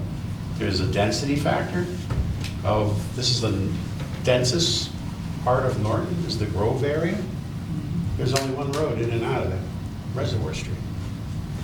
If you're gonna add more density to that, narrow street, it's cute you're offering walkways around this perimeter. There's no sidewalks on Reservoir Street. The street ain't wide enough for parking. So how's the community gonna come to your gorgeous walkways? And then if you're building houses, and you got a walkway going around it, I don't know, if I got a house there and I'm having a barbecue in the backyard, I'm gonna see people walking by my backyard. I don't know, and the whole thing about... Mr. Vincent, you can just address your comments to the board, please. Okay, and the whole thing about the sewage system is very upsetting to all the residents of Reservoir Street for the costs that we put on them. And, you know, basically, the costs for every home on Reservoir Street, 34 homes, you know, you've got a town hookup, required town hookup of $15,400. And if you pass your Title V and you don't want a hookup, you get a betterment fee of $11,183. Then there's the cost of actually hooking up. Some people have houses that are 1,800 feet from the street. Some people, you know, have houses that are 30 feet from the street. The cost differential, I know I had mine priced out last week just for this scenario. It's going to cost me $50,000 to $60,000 to hook up to a sewage line.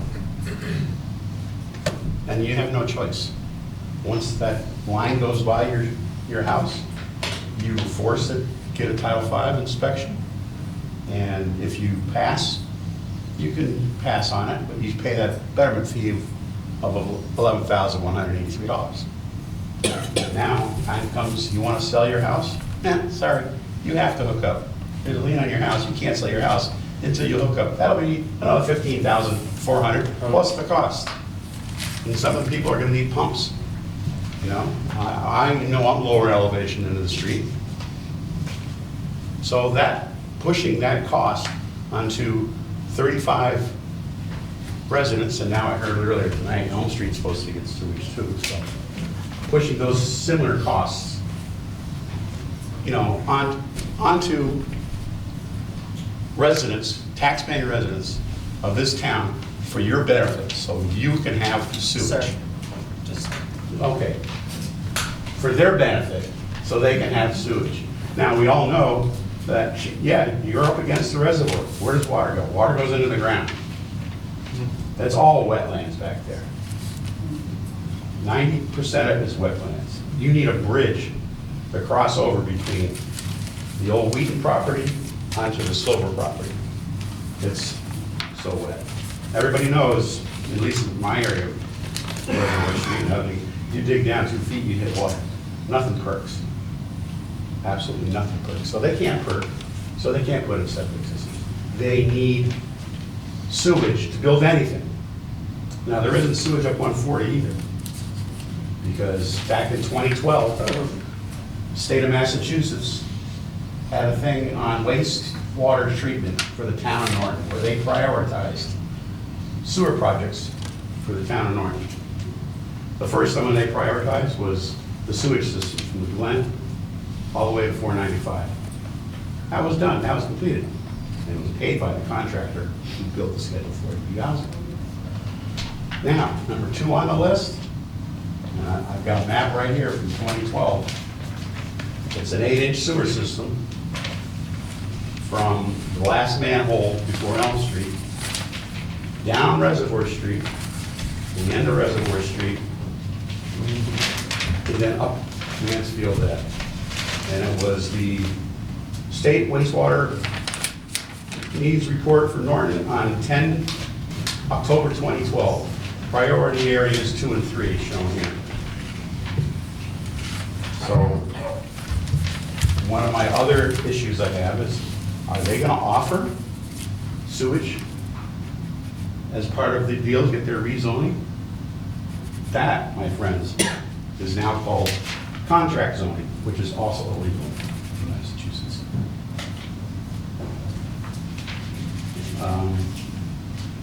I go over and over all the costs and stuff. And, the wetlands and environmental issues, there's other people who can talk to this a little more in depth than I can. But where are all the animals going to go? That's, I'm lucky that I have a neighbor who owns 29 acres behind me, loaded with wildlife. And they eat everything in my yard and go across the street and eat everything over at this property. Now, they're going to be forced out of there, and they're all going to concentrate.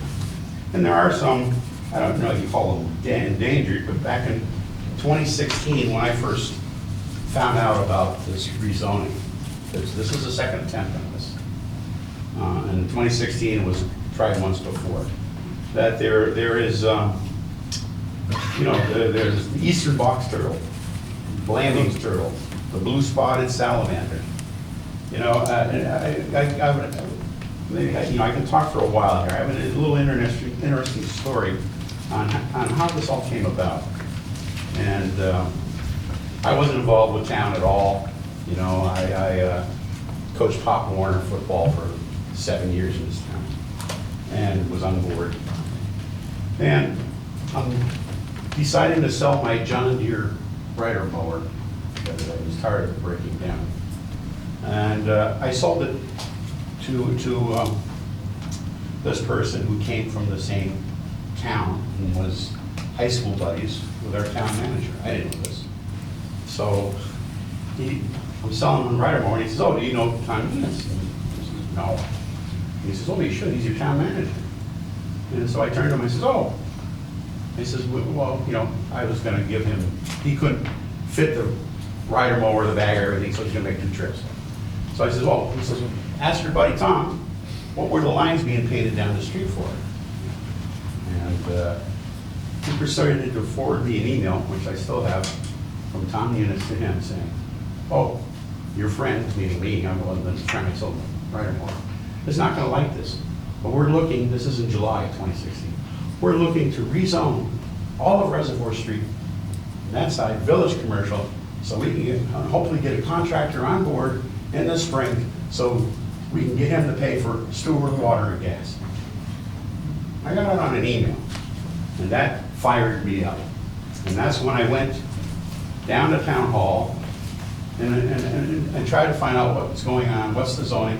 Come to find out, the property across the street from me is commercial. I go, "Well, no, it's not."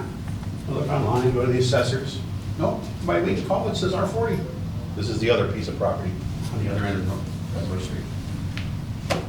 I go down there and I talk to a woman named Tabitha, and she doesn't want to help me at all. She's giving me a hard time. She says, "Oh, well, you show up, go by the zoning map. The assessors don't know how to look at the zoning map," and I see this crayon colored pencil sketch hanging on a wall. And I look, and it says commercial. So I'm asking her, I says, "Well, when did that property become commercial?" I did my due diligence before I moved to this town. Like me and some of my neighbors. We went to the town hall, we asked our neighbors, "Oh, you need to go up to the assessor's office." Go to the assessor's office, we go look over the maps, and they say, "Okay." And they look up on the computer, and they say, "Oh, it's Wheaton College, and it's R40. I go, "Oh, okay, at least I know they're not only going to bring houses across the street from me." No, not true. It was commercial. I had to get a state file from the state to get records of Forest Town of Norton. To get that Forest Tabitha, she had to go through, she was pissed, had to go back 1978 zoning maps where they blanket zoned 140. And it's not the same. You got to sit there with a set of scales and measure it. But it ranges from 350 feet to 450 feet in. It was blanket zone commercial. Didn't care about the property lines or anything. So a lot of those properties are all split zone. Residential. Now back then, they didn't have R40, 60, 80. They had R1 or 2. You either had chickens or you didn't. And they just had commercial. So, the town changed their bylaws. They described them and everything. I think it was the mid-90s when they came up with our 40, 60, 80. So somebody had to enter into the assessor's computer. I don't think they had one back in 78. R40 for that wheat crop. How did they get R40 when it had been commercial since then? So that misled a lot of people. And unfortunately, we're paying for it now.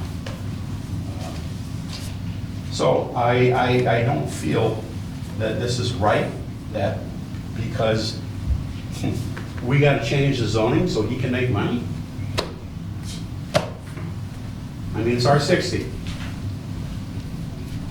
See if you can build some R60 houses there. I got more, but I'll let it be. Thank you for your comments. If, can I address some of those? You're free to, or I wasn't sure if there was anything that you wanted to address, but just feel free.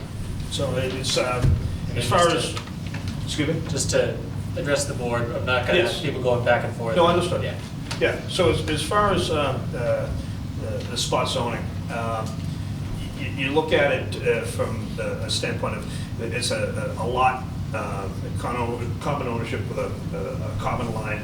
One side's village commercial, the other side's R60. So they abut. I think, you know, and the other aspect is if you take a look at the master plan, actually, this particular lot is shaded as, you know, potentially becoming village commercial.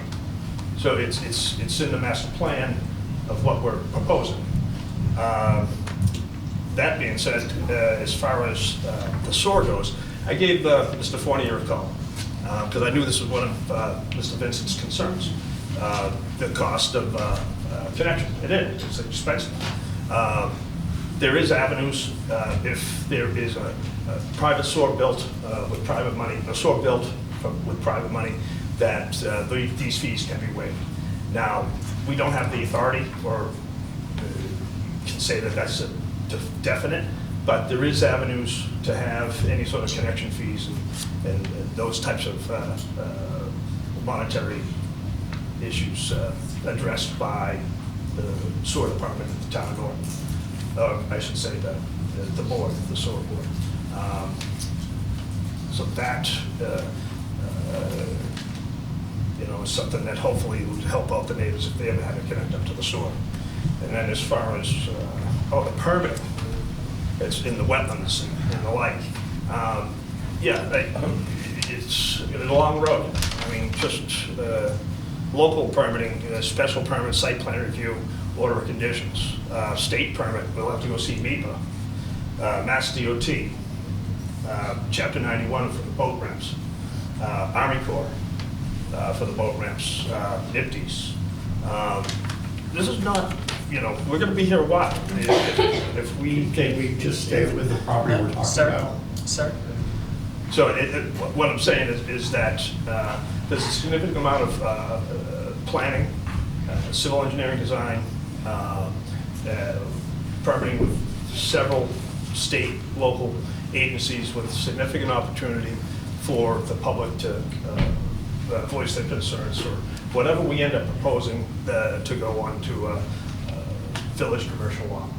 And honestly, we believe that zoning this particular parcel, village commercial, to join the parcels that are also under control, that extend to 140, is a benefit to the town. And that's all the reason we're here. Thank you.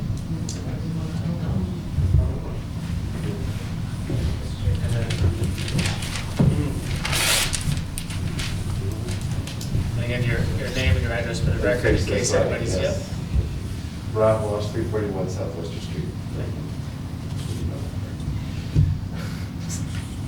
Don't worry, it's not a habit, we get it. Always in Massachusetts.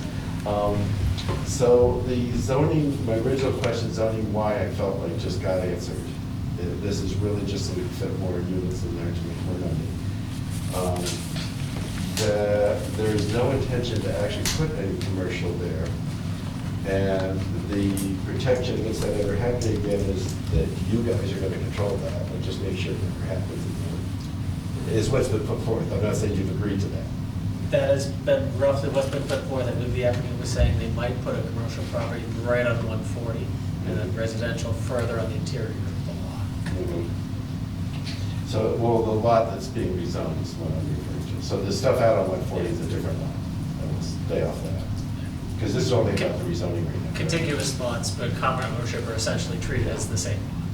Okay. To a point. But right now, we're talking about rezoning and, yeah. Just because I'm not going to, I'm trying to stay on top of it, if I could go on tangents. Thank you. Regarding that then, so the town control, but there is always a potential that we could just have businesses pop up on Reservoir Street, because that's now parcel one lot, right? Yeah. Okay, good. Yeah. Even Some though that's projects not the require- intention today. Some projects require special permit approval, some projects don't. Now, village commercial, my understanding, this was explained to me recently, is for more things, when you have a village center and things and shops are very close together, it's just not realistic to have them have housing lots like residential areas. And then, to my understanding, that is the purpose of it, is to allow us to have some town centers and things to form. And mixed development areas to a point. I mean, a lot of 123 is village commercial, because you have houses, then you have stores next door. Okay, so you're mixing in stores and things here. This is actually the first time I've heard it being used purely as a way to circumvent the lot size lot rules. And that's, in my eyes, is exactly what this is for. I can't speak to that, but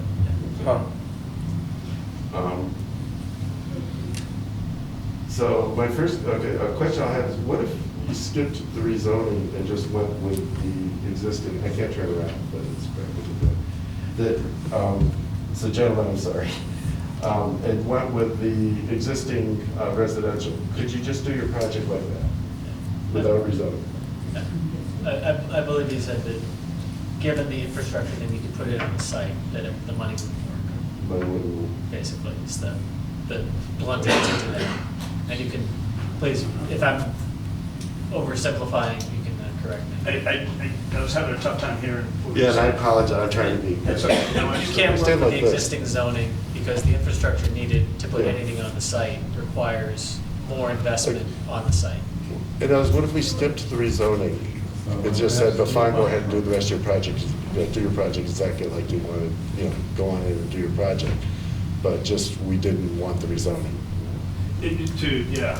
So if the zoning board granted a variance to R60 and allowed us to do 20,000 square foot lots, is that the question? R20 would be a different discussion. Right now, we're talking village commercial, but yeah. So to speak. But R20, you are now protected to it just being houses, so let's. Well, yeah, so there really isn't an avenue for it. Okay. I'd actually open that up to you. So this is really a mechanism, you need to create density in there. Correct, we need Density. housing, yes. Okay, fair enough. No, it's only a question, I'm not your soapbox. Okay, and then the boat ramp, would that be, when you said public, just Norton residents can use it, or anybody can come in and use it? That's certainly open, certainly, access to the reservoir is what we're talking about. Okay. It's not just specifically for the neighborhood, say. Well, people, see, the reservoir isn't hurting for more boats on it, or anything. We are going, God, I wish we could have more people out here. Yeah. The residents currently do not have a problem getting on that reservoir when they want to. Fair enough. Like I said, I'm curious how that was a benefit. It sounds to me like a negative, actually, if it brings in a lot more outside traffic. we felt that, access to the reservoir for the town of Norton would be a benefit. If it's something that the planning board and the residents would find it as a negative, then we readdress. Fair enough. I'll leave that as we should consider the impact of the reservoir if we're making it so it's so much easier for more people to put their motorboats out there and all that, and whether that's really a plus for us. Because, you do your project and you'd be happy to drop that, I'm sure. Yeah. So, but that was a concern I had with that. It's really the zoning. I think you've beat the sewer well enough, so I'm going to drop that question. Basically, you asked all my questions on the sewer already. And then my final one, because I wasn't clear, was it a crayon or a colored pencil? I believe it was colored pencil, but I wasn't born. I think it was crayon, actually. Yeah, okay. Team crayon. I probably wasn't born, so it's Let me irrelevant. find out. Okay, I've got both your answers recorded. We're going to post them on Facebook. Sounds good. Okay. So, and again, just state your name and address for the record, please. Joel Brellahan, 53 Reservoir Street. Thank you. Where I've lived for over 20 years now. Three things. One, since it is in fact impossible to follow any part of the demonstration at this kind of distance. Will the slide deck be made available through the town, through the town website? We actually put it on this evening. This evening? Yes. And it will stay there? Yep, if you go to the planning board website, you'll see a link to meeting materials. Yeah, I wish it was earlier. Well, I can only get it when I get it. Okay, thank you for that. Secondly, for all of the abstract talk about access, I was surprised not to hear a single word about roads, entryways. Yep. That's an awful large topic to leave in the ether of access. Yeah. But the more specific thing is, I was stunned to hear that the project was described as how to generate enough density on Reservoir Street to justify the sewer line coming down to 140 for that commercial place on 140 where we'd have that restaurant and that good place to eat. It seems backwards. How can we justify the sewer line down to 140? I would hope that if we were creating housing, we would have a better reason than making it possible to eat on 140. Thank you. I think just to speak to your comment a little bit in terms of roads and access and all of that stuff, that would be part of kind of a subdivision or a site plan, which would be a later part of the process. I think looking at the map, you can kind of see where the wetlands are and kind of imagine where the roads would go in. But that's what we have at this stage, and what we have to look on and evaluate on to make a decision. The project leaves a lot to the imagination. Well, a lot of projects do.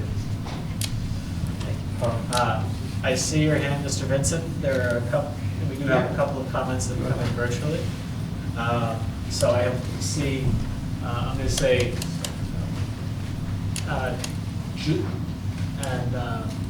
just to correct one person, there was one person coming into the chat asking about the question about the number of units. Again, the ballpark shoot from a hip number you had given me was 50, 70, but I got a gasp on that. Yeah. So, yeah, I mean. 50 to 70.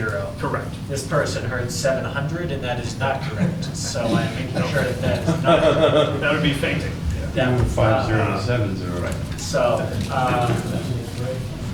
I see one person with their virtual hand raised in the member of the public, and that's Julian. If you want to, please go ahead and just say your full name and address for the record, please.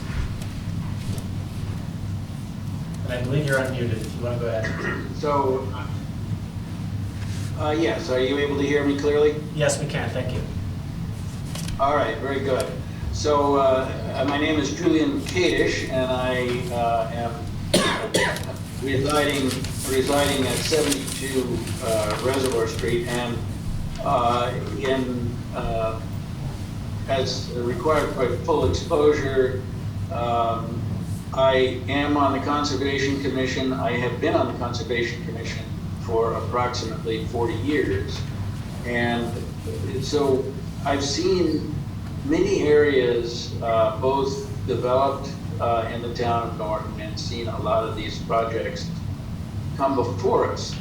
But particularly with regard to the issue of sewering, what has happened in the town of Norton, in my experience with sewering, is sewers were brought to Norton to address what were termed critical need areas. In other words, either because of tradition, in the case of the Grove, where the summer cottages were then converted to, they were winterized, and the amount of demands with regard to sewer and with regard to their cesspools and septic systems increased. It became an environmental issue. The same was true for the areas on Newland Street, where before the advent of the Wetlands Protection Act, developers filled in wetlands and did inappropriate building so that the sewer systems that were installed couldn't function because of the water table. So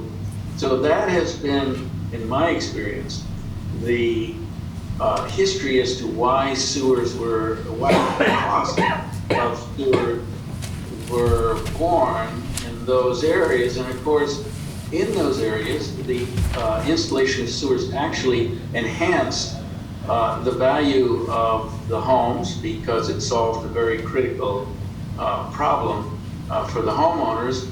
And so the cost of hooking up to the sewer was actually returned in terms of increase in the value of the resale value of their home. So that cost could be recouped.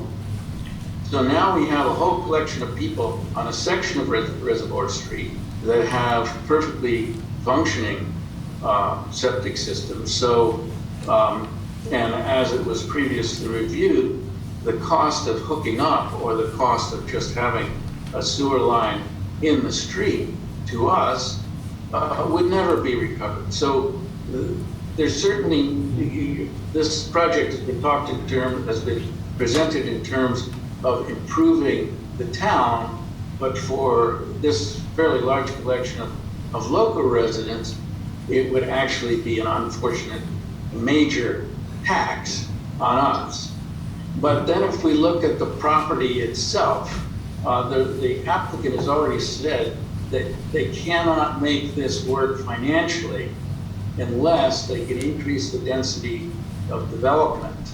And the only way they can do that is by having access to a sewer line, because the land can't possibly support the kind of sewer accommodations necessary for that level of density of development. So from my perspective, the developer is saying, well, we're coming in, we're taking in an undeveloped portion of land, and we're going to propose that it be defined as a critical needs area as such that it justifies installation of sewers. So to me, this is all very backward. It's already residential. It can support low density residential. And there are properties along that street where low density residential has worked very well. So to me, this seems not to be in the benefit of the town. It's in the benefit of a developer that wants to vastly overdevelop a portion of property that is not suitable for this. So maybe the planning board can address those concerns for me, and I think all of the residents in this area. Thank you, sir.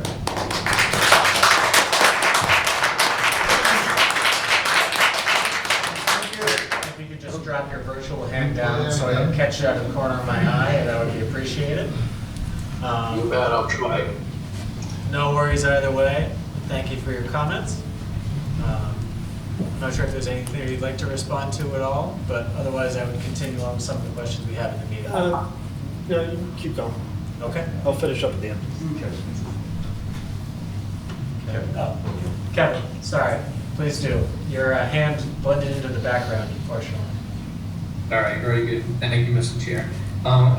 Two in-room speakers ago, he had made a really good observation that I just wanted to repeat, in that the village commercial zoning is, the intent of it is kind of different from what the applicant is proposing for the residential development.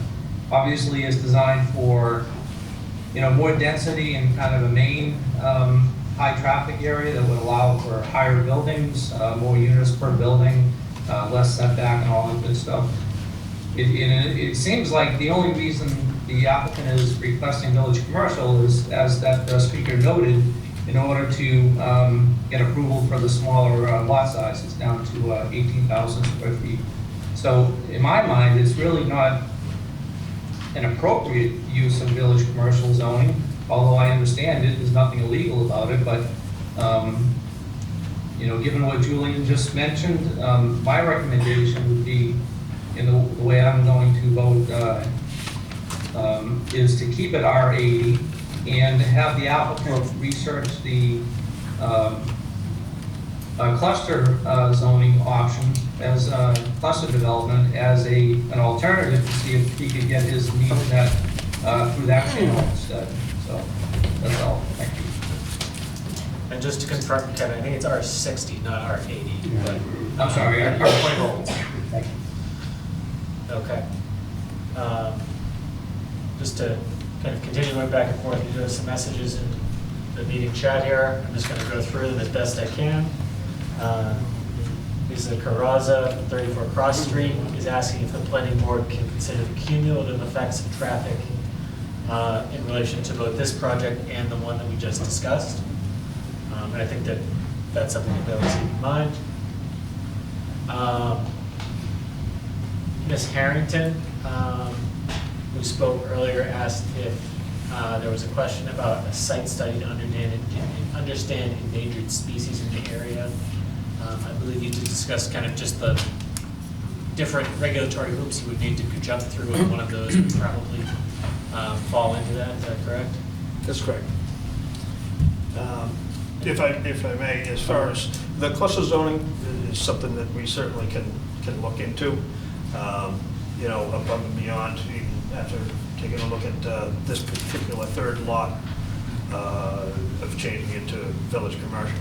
If you take a look at the original two lots, the two lots that are currently village commercial, there's no sewer down there for them either. And it actually, you know, as far as you know, making them viable, and actually part of the 140 corridor, which I think is an important part for the town in order to have that actually be a healthy part of the town for commercial business. You know, unfortunately, you know, that's not going to happen without sewer. And by extension, we're looking to get that lot extended to the village commercial to make this project a mixed use, as shown as earlier, with a commercial in the front and residential behind. We think it fits. We understand that the neighborhood is concerned with it, and they don't think it fits.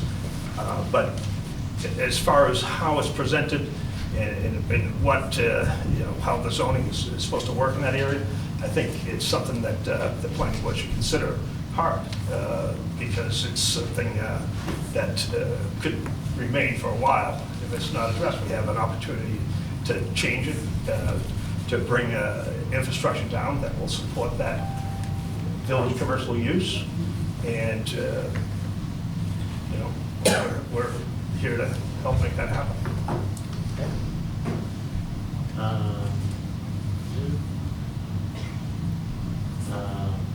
Mr. Welch, I see you have a question in the chat. Would you like to ask that?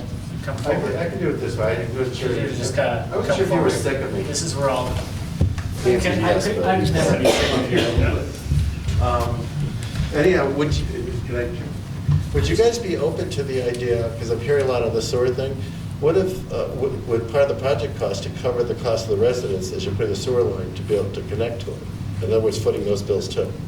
Like I say, It's a big bill I'm talking about. It's something that we'd have to talk to the sewer department about. We'd have to find out what, I think it's one step at a time, I guess. That's what we'd be looking at. Would we take a look at it? Sure. I'm putting it forth because frankly, that you're going to get a violent opposition on people being hit with those bills. You get, there's no way you're not going to. No, I understand this. None of them are going to go, this is great for Norton. Right. So and I'm just wondering if that's an out, whereas if you took that problem off their plates, if they would see you differently. I would say that the Norton Sewer Department has a lot of leeway with regards to, I say the board of directors, I'm not too sure how it works with regards to how. They enforce that?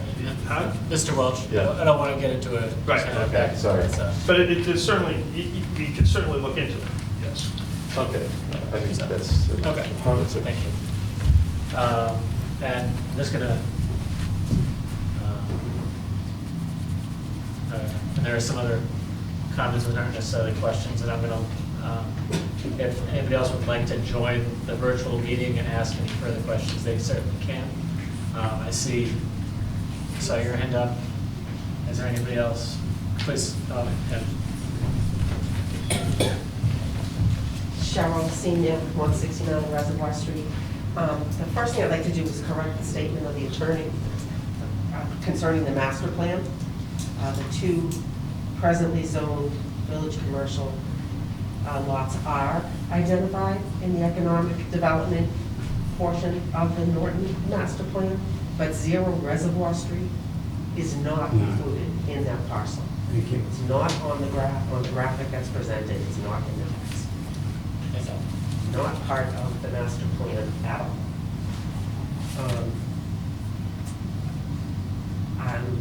This parcel, like every other parcel on Reservoir Street that doesn't abut Route 140, and I think there's only one other one, is zoned residential 60. It's appropriate for residential 60. The Grove is one of the oldest neighborhoods in Norton. We've got an occupied house built in the 1700s. We have a historic cemetery. We have a diversity of housing stock and a population that you don't find anywhere else in Norton. It's already densely developed. I kind of feel like we're already carrying our weight when it comes to further development in the town in that regard. It's in the Water Resource Protection District. The Norton Master Plan has a blurb about the town continuing with water conservation efforts, including limiting hand watering. You're gonna put this 500 feet from my house and expect me to only water my vegetables every other day by hand while that's being built? It doesn't even make any sense to me. As proposed, we don't know about a street, if there'll be a street going in from 140 to Reservoir Street. We don't know if there'll be street lights. If they're talking about 2 or 3 docks for everyone to use, is there gonna be parking? How can all that pervious pavement go in there that close to the reservoir? I mean, there's a lot here. It's just not the right site, and with all due respect, I know that they paid a ton of money for these 3 lots, more than 2.5 times what they are assessed for. The need to get that investment back is their problem, it's not the town's problem. It certainly isn't the Norton Grove's problem. This is going to be more traffic, more air pollution, noise pollution, light pollution, more trash. This neighborhood already suffers from all of that. We do our best to keep it clean. We do our best. When we get Mansfield at the top of the street wants to close it off whenever there's an event at Xfinity. I mean, we're already getting a lot of pressure. There's a lot of, well, really, disrespect going on in that neighborhood as far as I'm concerned. So, and then of course, as I said before, this is based on the VC requirements now. What happens if the other ones are approved? It gets even worse. So I am asking the board to please not endorse this petition. I don't think pursuing it would be a responsible path for the board to follow, and I hope that they consider that. Thank you.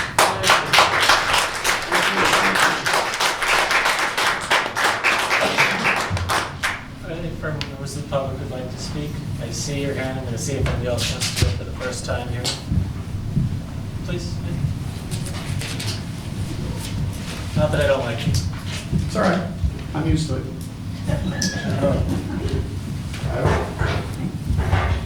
Joanne Crogan, 27 Reservoir Street.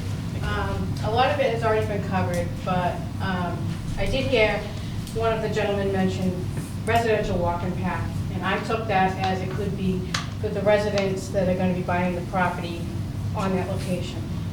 A lot of these things are very variable. We're not getting specifics on anything. I didn't hear anything about schools. We've had talked about 2 locations where they want to recoup their money that they spent for the property, or for fixing the cleanup of the property by the number of houses that they put in there. That's going to put a strain on the water supply and the schools and the roads. Village commercial versus residential, I just don't see a benefit for why we would let him add more, other than, you know, we've seen developers come in, they put the property in, and then they're gone, and then whatever's left is done. I saw it down the street from me where they put houses in, tied them into water, we weren't gonna add people, the water was bad, they had to put them into water. So I would just like you to please think about the fact that, you know, the constraints on everything with the town.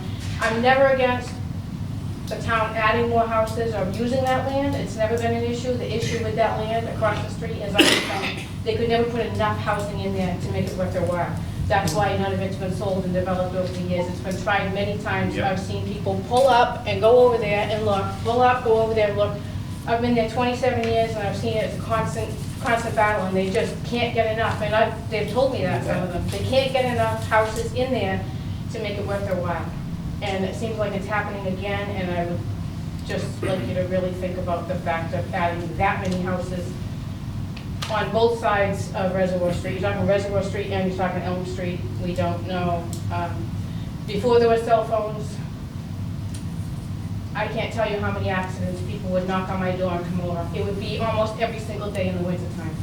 So you're gonna add another entrance onto that street. I mean, like, most of them never called the police. They just called me. Can you call my mom? Can you call my dad? Can you call this one? Can you call that one? It was a constant, and sometimes multiple times in a day. So there's a lot of issues that I see with adding that many houses in there, because you're just talking that section. You're not talking what's happening in the other lots on Reservoir Street. So you're talking the potential of 100 families living there, which is gonna add, I mean, can the schools handle that many more kids in the schools? You know what I mean? I just can't see between, like, potentially 100 there, and I don't know how many, I lost the number of what they talked about on the other side, but it's just a lot.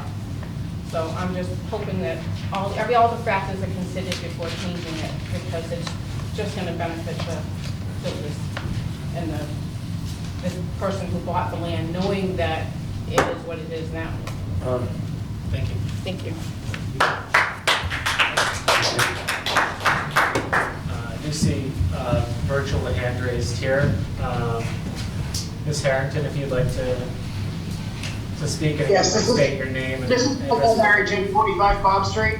The developer talked about the reservoir and providing access to that and how much of a benefit it will be to the residents. As a resident of Norton and a person who uses the reservoir quite often, I've had to sell my boat because I cannot get access to the pond because there are so many out-of-towners coming in and parking in areas that are unfit to park. And the traffic on Cobb Street, it's a racetrack already. Cars are going by at 70, 80 miles an hour, and you want to add more people to this mix with no sidewalks and not safe for kids to walk or people to walk? That's crazy. Thank you. Thank you for your comments. Anybody else like to speak? Please come up. Thanks. Greg Vincent, 23 Reservoir Street. So there has been a lot of talk about the traffic, and, you know, it's a narrow neighborhood street, no sidewalks or anything like that. You know, they didn't mention on how they're gonna handle the cluster or whatever. There's obviously gonna be a street that's gotta come off of Reservoir Street to get into this neighborhood. Depending on I know that you, at least in the city of Attleboro, you cannot go further in than 1,800 feet without having a second exit. The cul-de-sac is limited for fire reasons. So now you're talking, whatever they build is going to require an entrance and a separate exit on Reservoir Street. I don't know the distance requirements between streets, blocks, or whatever. I don't think the property has the room for that. So, and I know. That would be something they'd have to address on a site plan and get to the That's, fire yeah. department. I mean, you'll have to, the fire people have to pass it, engineering, street, city planning. And I know for a fact, if they're planning on going all the way to 140, they're gonna need a bridge over the wetlands. And how do they build a bridge over the wetlands? Because you can't get from this Wheaton property to this, and cross into the Silver property without being knee deep in water. So I just don't see it. And then the new master plan, I mean, it was not on the master plan, as it said.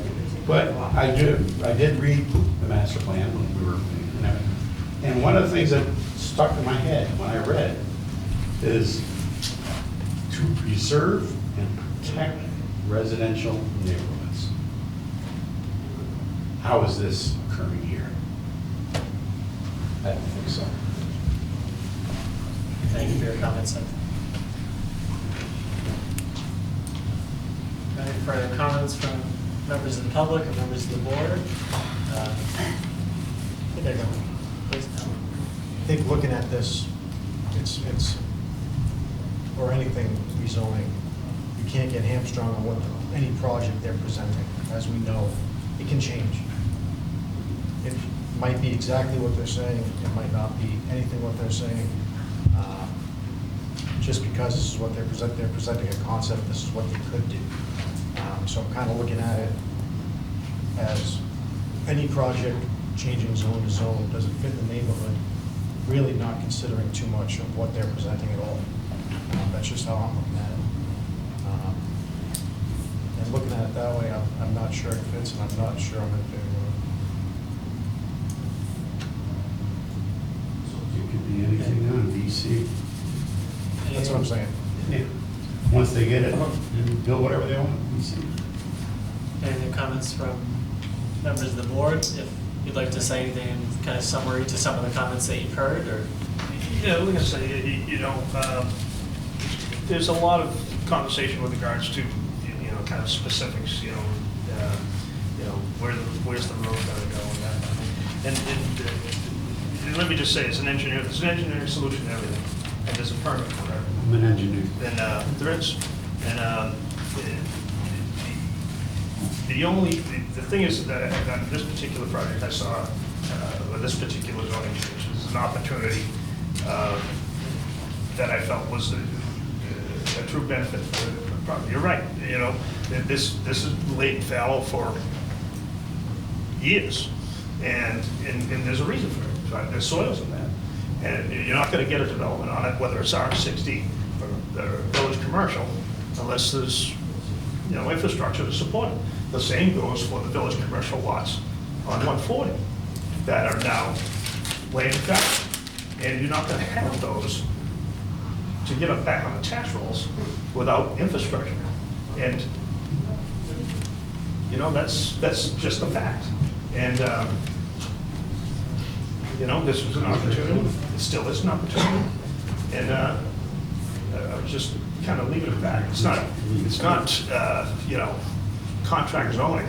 It's zoning to allow economic viability, housing diversification, and all the other items, open space, that are listed in the master plan. Now, if I read that master plan incorrectly, I apologize.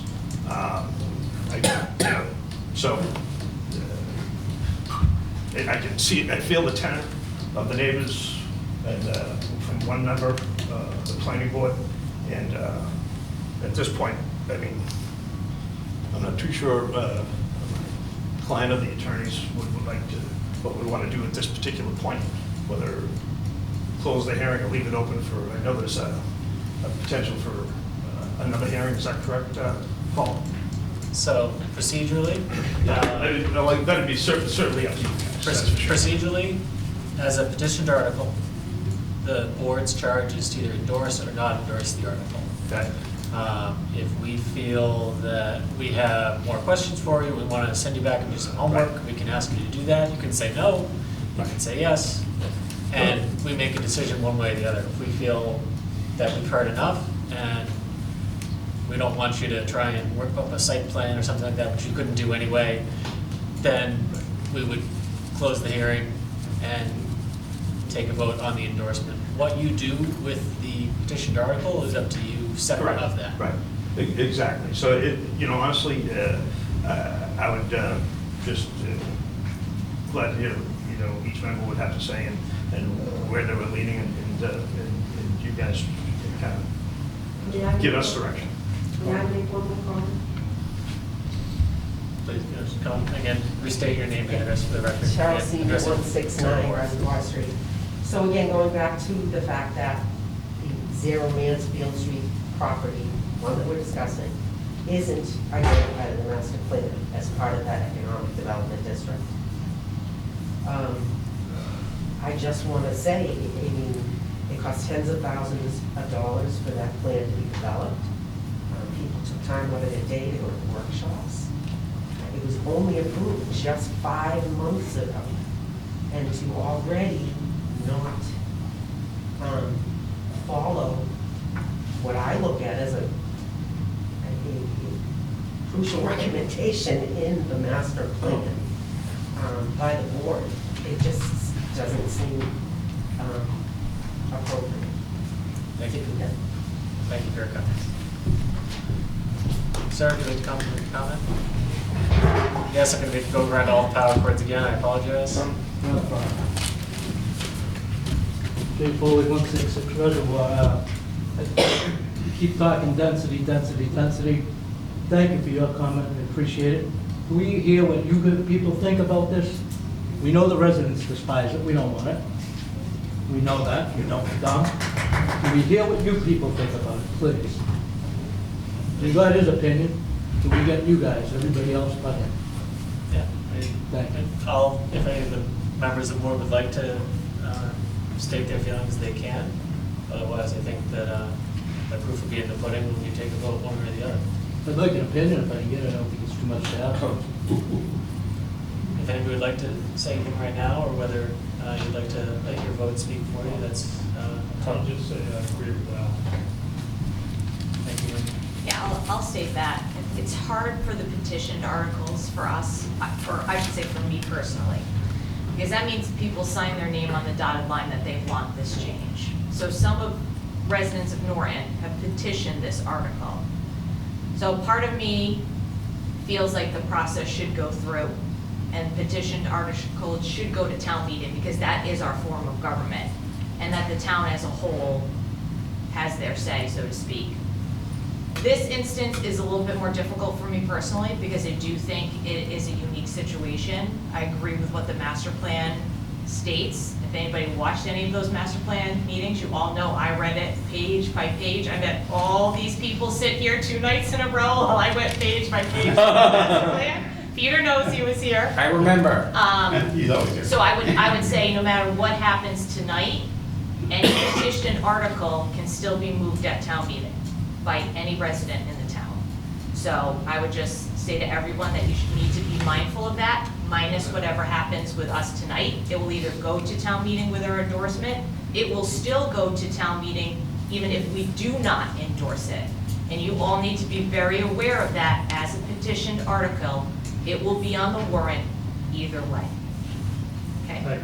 June 7th. One thing, Everybody. my experience having spent 6 years on the finance committee recommends a lot of articles. The people at town meeting will listen to the finance committee, and if they recommend that article, it pretty much go along with that. So I think the same thing applies with the planning board. If we go along with recommending it, it changes people's minds. Yeah, I agree, Wade. It does definitely hold something, but at the last town meeting, there was one article that was not endorsed by the finance committee and still was moved and voted on. No, I understand, but I'd say 90% of it. Yeah, agree. Yes, totally agree with that. But just for the residents' knowledge. Well, my thoughts on this, I kind of agree with everybody here. I do think that the property owners have the right to petition it to the town for a vote. I don't necessarily agree that it needs the planning board's endorsement. And Mr. Chair, you've already heard my comments. I really don't think that the rezoning village commercial is appropriate, given the spirit of what village commercial is intended for, but it doesn't mean they can't ask for it. But I also believe that there are opportunities through the cluster development that perhaps the applicant should research that may allow them to do on-site septic and also make it financially feasible. So for those reasons, I'm not endorsing it myself. You'll see what I wrote. Okay, thank you. If there's no more questions, I'll move to close the public hearing. Second. Okay, we have a motion and a second to close the public hearing. Is there any further discussion by members of the board or anyone else? Okay, hearing none, I'll go to the numbers to, again, this is a motion to close the public hearing. Wayne? Yes. Steve? Yes. Alan? Yes. Julie? Yes. Kevin? Yes. And I will vote yes. The public hearing on the proposed rezoning is closed. I will make a motion to endorse the proposed rezoning at 0 Reservoir Street. I'll second. Okay, so the motion is to endorse. So a Really? yes would be to endorse, a no would be not to endorse, correct? Yes. Okay. Any further discussion on the motion? Hearing none. Wayne? No. Steve? No. Alan? No. Julie? No. Kevin? No. And I will vote no. Thank you very much for your time, everybody.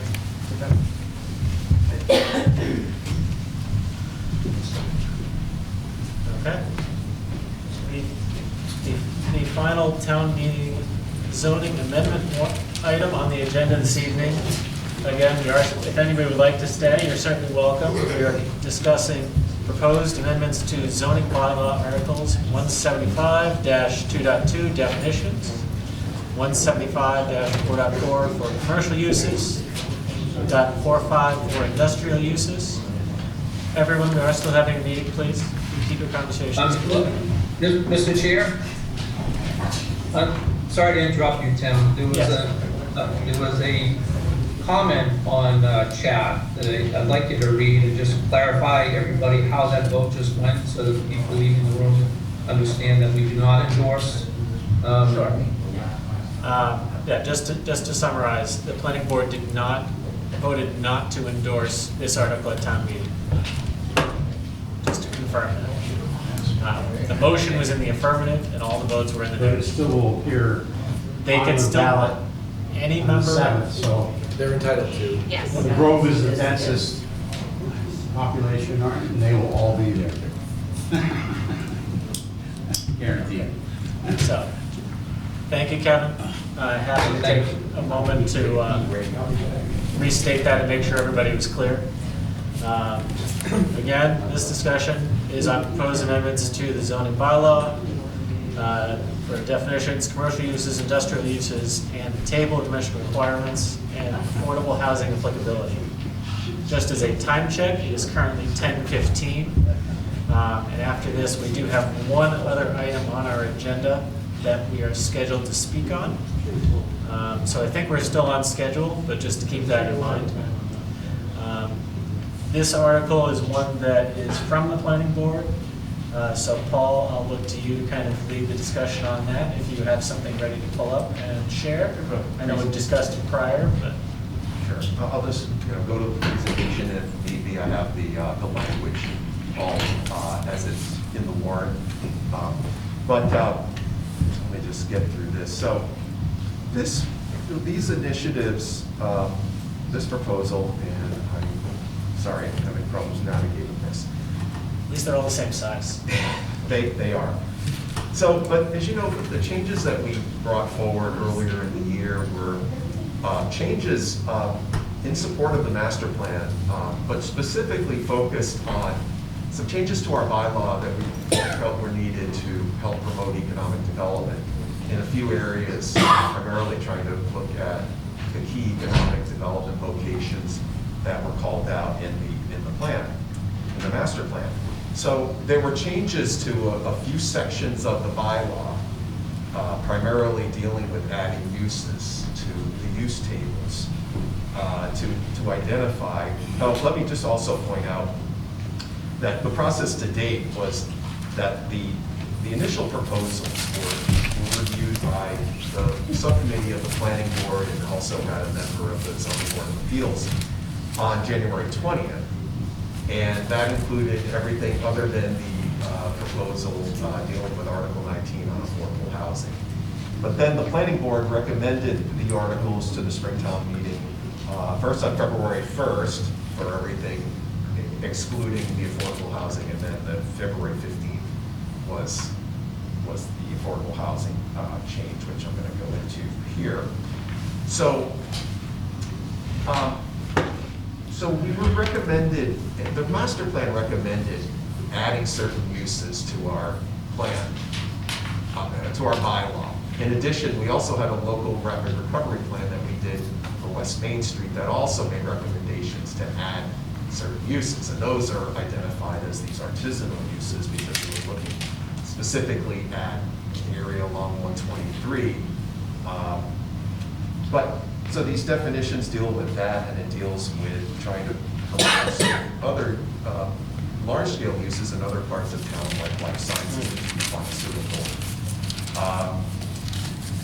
So we made recommendations for additions to our commercial use table to primarily identify both things that were existing uses that we have, but our code never spelled out, like medical and dental offices, and then identifying uses of things that we would like to attract, such as these artisanal food and beverage uses, in the appropriate parts of town.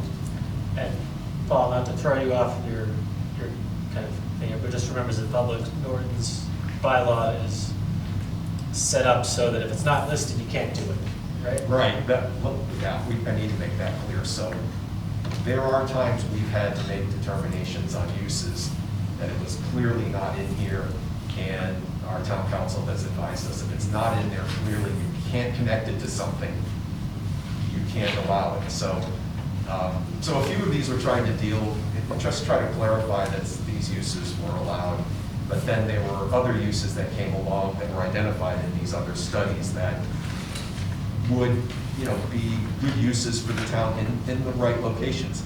And so the table itself also identifies where they're allowed and where they're not. So I just want to point out the commercial use table, none of these added uses are allowed in any of the residential districts. And with industrial, this was primarily focused on recommendations to try to promote in our industrial districts, which are largely off of Leonard Street, 123 and 495, South Washington area, to try to promote different types of manufacturing or assembly research associated with life sciences, but also we wanted to make sure we clearly identified distribution of food and beverage, which is we have a couple businesses, and just clarify that was an allowed use. And again, these would be primarily allowed in the industrial or possibly the commercial zoning district. And I don't know, at this point, if the board has any questions on the use table. I don't think so. I think we've gone through this pretty thoroughly previously. So. Okay. So then, so another change that we made was to the dimensional regulations table, which is 6.2. And again, under the guise of how would we be promoting economic development in different areas, and there were a couple of things that we had identified as staff from a long time ago or a while back that we felt it was the right time to start bringing forward potential changes to it. One is that the dimensional table actually places a cap on how many units you could put in a multifamily development, and it capped it at 7. And so as we were working with the subcommittee, we felt that that cap was very restrictive, and so we made a proposed change to go to say 7, capping it at 7 units to say 3 units or more, but then realizing that we have other regulations that would still ultimately cap how much a development could do based on site conditions and so forth. Then we also started looking at the village commercial zoning, and in the context of our conversation, we talked about, we were just looking at the town map and looking at West Main Street, East Main Street, Mansfield Ave, and we felt like the parcels were such that our current regulations make a lot of those parcels non-conforming and in some cases very difficult to develop. And so we thought that if we reduced the minimum lot size and the frontage, that could allow for those parcels to develop, or in some cases where appropriate, they could split into two and develop in those areas along the main corridors. And additionally, we thought it would be a good idea to provide an opportunity to increase building lot coverage, but only where the special permit would be granted by the planning board. And then finally, this provision in the affordable housing bylaw, which is triggered when certain thresholds are met, such as if you have 6 or more units, it triggers a requirement that at least 10% of those units have to be affordable. There's issues, that create problems with that. But when I went back and looked at how many times this provision has been used, I was only able to find that it was used a couple of times in the last 20 years, where 6 units were actually approved and only 2 have ever been built. And I want to point out that when this was approved, this bylaw was approved back in 2003, we were only at 3% of the state's 10% threshold for affordable housing. Since then, we've actually moved over 10% and we're at 11%. So our bylaw proposal is just to say that this bylaw provision wouldn't be in effect when we're at or above 10% of that subsidized housing inventory. Which we are now. Which we are now. Yeah, we're at 11%, well, a little over 11%. Thank you for the summary. I know we had talked about these a couple of times in terms of obviously recommending them back in February. Maybe a few members of the public here and see if they would have anything to comment on these, on this bylaw change as well. Is there anything that we wanted to discuss from our perspectives related to this? Is there anything else?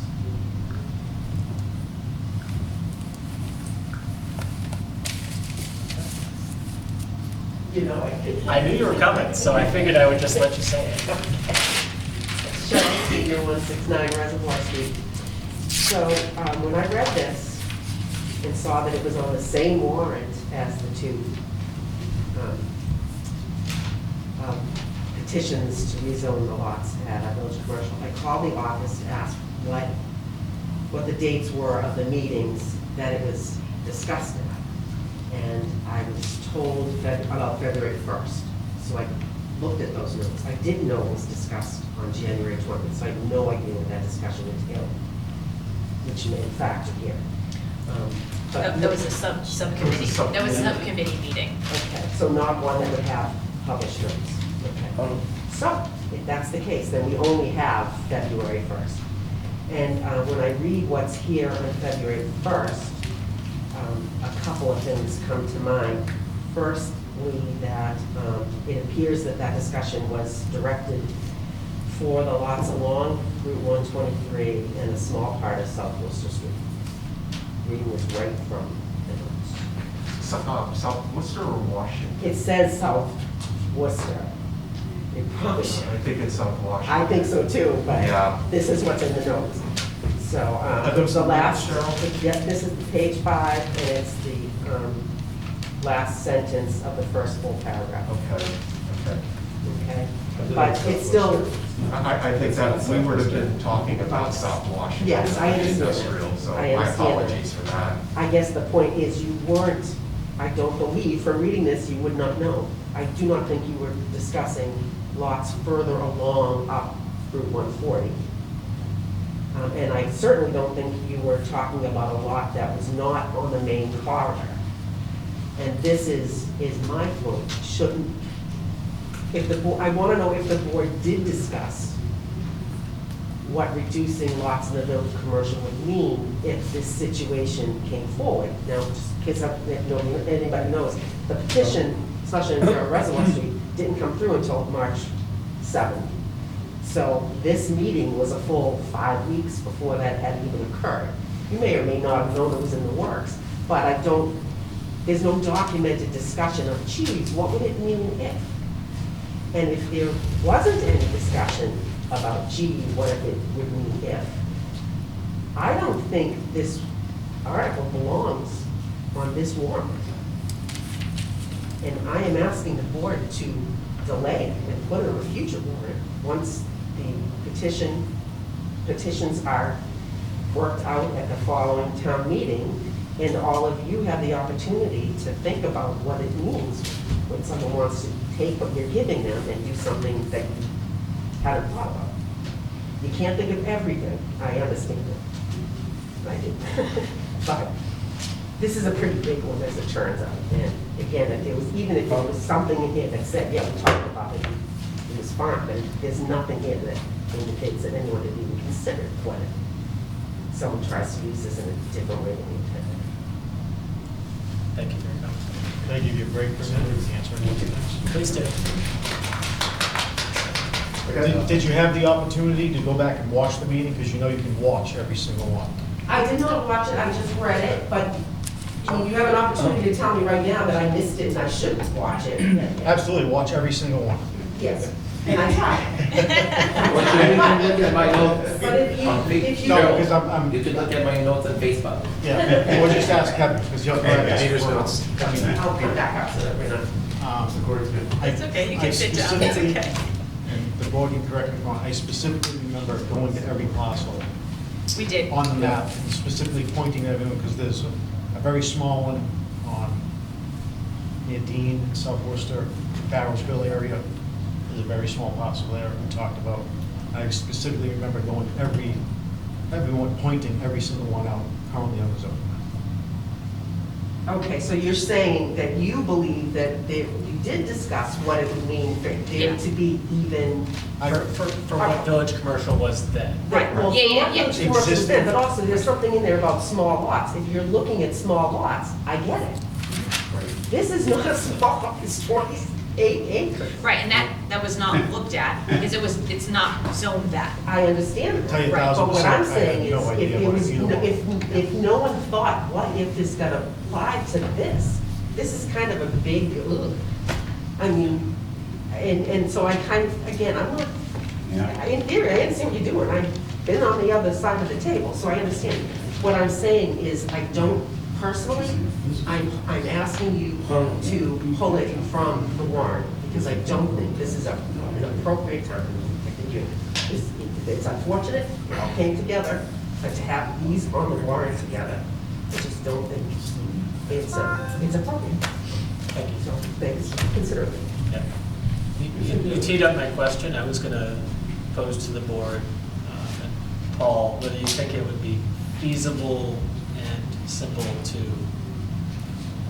feasible, simple, and something that we want to do to strip the village commercial section out of this, and the definitions we want, that kind of stuff. That's something that, with 2 village commercial potentially rezoning articles right in front of it, is that something that we want to consider? So How would they be in the warrant also? How are they listed in the that warrant? is, Yeah. that's even worse. Exactly. Yeah. I know. So how could we break it apart? And I something would is just that. strip the village commercial updates out, do the rest of it, and do the village commercial updates at a later point. I personally would almost rather hold it and do it at the next meeting rather than, I mean, it's unfortunate these came in around the same time because it makes it look like she had said, like it's all combined when it absolutely wasn't. But, I mean. You know, the town manager wants us to do zoning articles at fall town meeting, not spring town meeting. So Yeah, but is so that if we, mandatory or just a I'm okay suggestion? holding I think it's a personally. mildly strongly worded suggestion. I mean, the timing is what stinks, because I think, Can I just maybe suggest, I can go back to the town manager and see, because I know we're talking about amending warrants, which becomes. We're not doing it the day of, so. No, Well, that's why I would say rather than amend it. because I would say that if we hold off on this, there were a couple of things that we put in, particularly around the density cap, that would have an effect on the art. And you can, but you'll realize that the trade-off will be now that we still have this big, this issue that would have to be faced. Should art get rezoned, and we don't know if it will or not, kind of becomes a moot point if any of these get denied. But if we pull it, then that 7-unit cap becomes a real issue at this point. And the affordable housing does for any of these, so. But right now, the affordable housing is listed separately. And I also don't want to push a vote based on a particular project, and I don't think that that's, Like right now, right, like, in what Mike Eunice sent to Tim, right, it's all different articles. Well, that's true. Right, so we have to take it almost one by one in that way, right? So this is funny, right? We've gotten bitten in the butt by not doing it early enough, and now we're getting bitten in the butt because we did it too early. We're ahead of the game. How many times did you say we're ahead of the game? Too many, apparently. I know. But you have that Yeah, we one were one warrant that we have, the 2-unit caps with the village If you commercial look, changes. so he sends this memo to Tim, and it has all the warrant articles, but you can see like, the dimensional regs is listed as one, the definitions is listed as one, So the the cap affordable is- housing is listed as one. But it's all, so, No, I think it's all different articles. so, Well, let me, I have to look at it. looks like the cap and the dimensional requirements are one. Yeah, okay, Yes. hold on, we're zooming down here. I'm putting this on the screen. Just putting it up on the screen. I know, I'm sorry, my laptop died and now. So we don't have to make a decision on this tonight, do we? Well, that's my point, that I think if I could get direction from the town manager's office on how complicated would it be to make that amendment now. So then unless there's any other questions, I'll move to table this until the next meeting. To continue this to the next meeting. Sorry. Is there anything else that we, thank you for the motion and the second. Before we do that, is there anything else related to this that we want to discuss? I don't think we're doing a bad thing putting a pause button on it, but I just want to make sure that if we're going to, that if there's anything else we want to cover, that if he's going to go to the town manager for something, we should go with all of the questions, not So I turn think it into a. yeah, I mean, one, what's the edit process, and then two, like our previous votes in February, Paul, how long do those hold for? Right, like, because I think we did our due diligence Right. at that time. And if we pull all or part of it, can we revisit it in the fall, or does it have to be? Yeah. Yeah. And like, not like strongly recommended, but like really, we just do it in the fall. The spring. Or, yeah. Fall, because this is gonna be spring, even though it's June. Okay. Next month, fall. I know, it's confusing. Yeah, my brain hurts. Okay. Okay, so we'll see about how challenging it'll be to amend it, and can we bring those changes back later in the fall? So, as we discussed previously, we do have next week available as a board potentially. The makeup of the board would change after that point. So, this is something that we would be able to move forward with a simple majority. We have something on the 26th, no? Yeah, we do. We have a meeting on the 26th. Set enough And time then to the do board, everything. and then the board changes after that. I'd have to ask them that too. Timing, yeah. Yeah. And Mr. Chair, Wayne knows this more than anyone. In the event that you can't change the article, the FinCom chair, we can communicate to him or her not to move the article as well at town meeting. Yes. In theory, it could be moved by anybody, but I don't think anybody's going to jump out of their chair to move changes to the zoning bylaw table. Right. Excuse me, gentlemen, could you guys speak outside if you... Gentlemen. Okay, so we have a motion and a second to continue this to the meeting of the the date again? 26th. Of the 26th? Yeah. Is there any further discussion on that motion? Yes, Yes, please. since we have to continue to a certain date and time, are we better off doing it to, I don't want to An hurt us. earlier date? Is Yeah, that I don't what you're want to saying, hurt us. Alan? Yeah, Yeah, the exactly. 12th will be next week, so we'd have to. But that's not enough time for noticing, right? Well, it doesn't It's a have to be continuation, noticed, it's already been noticed. continuance. Oh, sorry. No, I was trying not to. But then would we need to hold the meeting just to continue it? I don't think we would. We probably would. Yeah, we've done that before. Yeah, we'd have to hold the meeting and then continue it immediately if we weren't sure. We would need quorum to do that. We can do it remotely, right? We could do it remotely, because everything's an option right now under state law. How quickly do you think we can get an answer? That's the question. I'll talk to them tomorrow. Yeah. Okay, so I move that we create a meeting for the 12th, and we continue this to the 12th. Okay. So, are you withdrawing your earlier motion? Yes, because that was to the 26th. Okay. We have a motion to continue discussion on that zoning bylaw article to next week, the 12th. Is there a second? Second. Okay. Is there further discussion on that motion? Okay. Wayne? Yes. Steve? Yes. Alan? Yes. Julie? Yes. Kevin? Yes. And I will vote yes. So we'll continue discussion on that zoning bylaw next week, hopefully with some additional guidance from the town manager and Paul. Real quick, do I have to make an agenda for that? Yes. And that would be the only, that would be the only agenda item on that meeting. Okay, so, moving on to the back page of our agenda this evening. Special permit 12737, 280 South Washington Street has requested a continuance without discussion. Paul, I believe they had asked for the second meeting in May, correct? Correct. What is the date on that?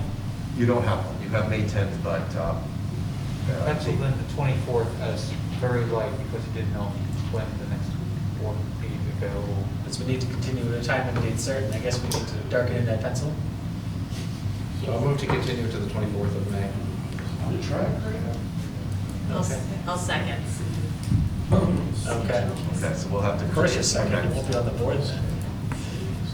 Okay, is there Yeah. further discussion to continue 280 South Washington Street to May the 24th? Hearing none. Wayne? Yes. Steve? Yes. Alan? Yes. Julie? Yes. Kevin? Yes. And I will vote yes. Okay.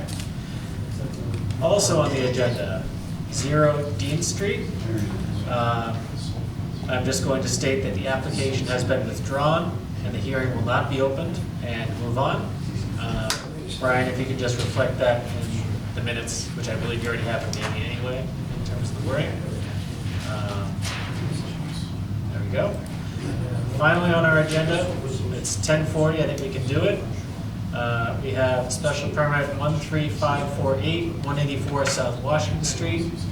Application for site plan approval for the construction of a 5,600 square foot building with an office and warehouse use. Do we have the applicants here to present? Sorry for keeping you up so late here, but 184? you're up. We're up, okay. And if you want to just come to kind of the center area here, that's where the microphones are focused.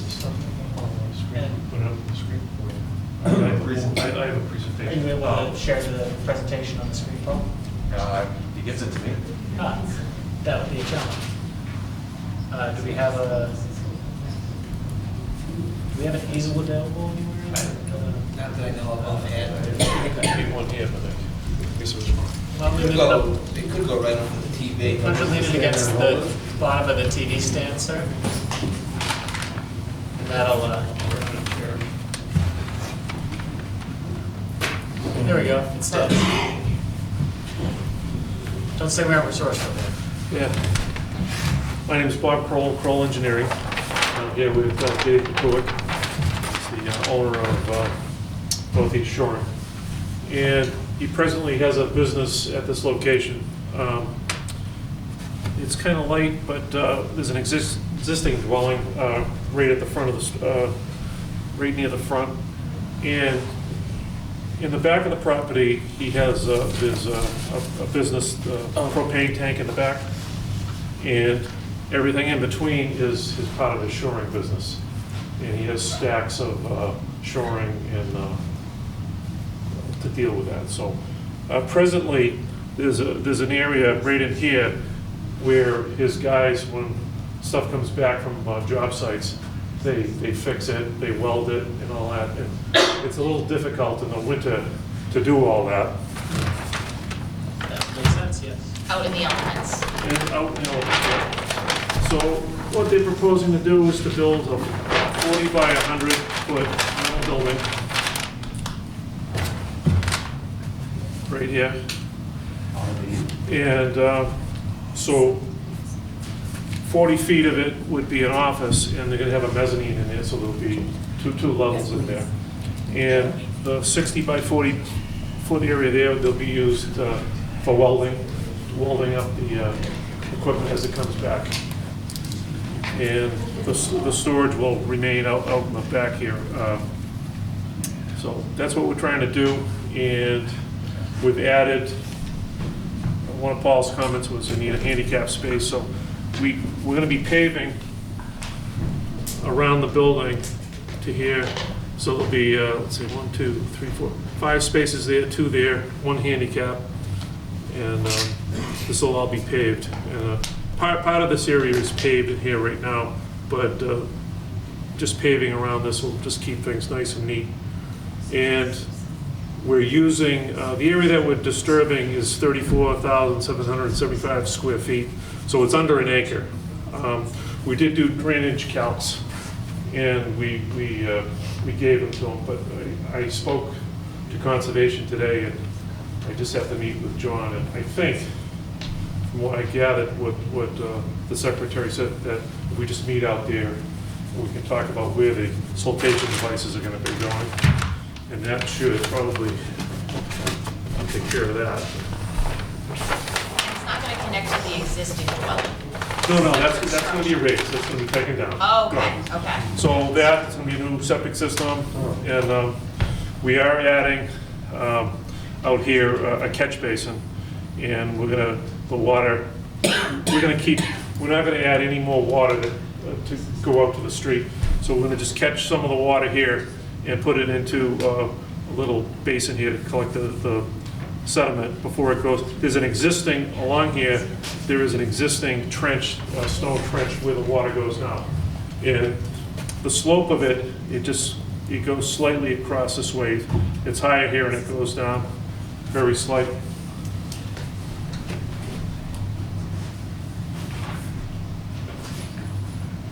So raising the building in the front, and then it looks like this, you'll be a little bit pushed further back off South Washington then. Oh, yeah, With the yeah, new structure. it'll meet the zoning requirement for that. One of the other questions was, what are we gonna do for signage? And this is a northeast shoring. We're gonna make a sign that'll look like that, and he's gonna put it right on the front of the building. We'll meet the zoning requirements. I know you can go up to, I think, 72 square feet, but it'd probably be something less than that. But that, it would look something like that on top of, on the front of the building right here. Just pass this one. This is, these are some structural drawings. There's gonna be 3 overhead doors coming in this way. The main entrance into the office will be coming in there. There'll be a side door here and a side door in the back. But the usage is going to be all the same, and it's just to facilitate what he's doing there now. It is 3 doors, dropping trucks, drop 3 and 3 Yeah. 3 bays basically. Not so many trucks, mostly forklifts bringing things in so they can work on it. Yeah. 3 welding bays essentially. Yes, yeah. Yeah. Okay. Any questions from members of the board based on the proposed project?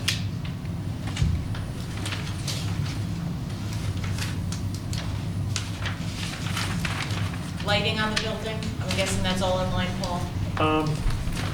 Yeah, then we I just, have to meet the drywall for Yeah. various decisions, and we think that that's a standard condition. Standard condition? Okay. Okay.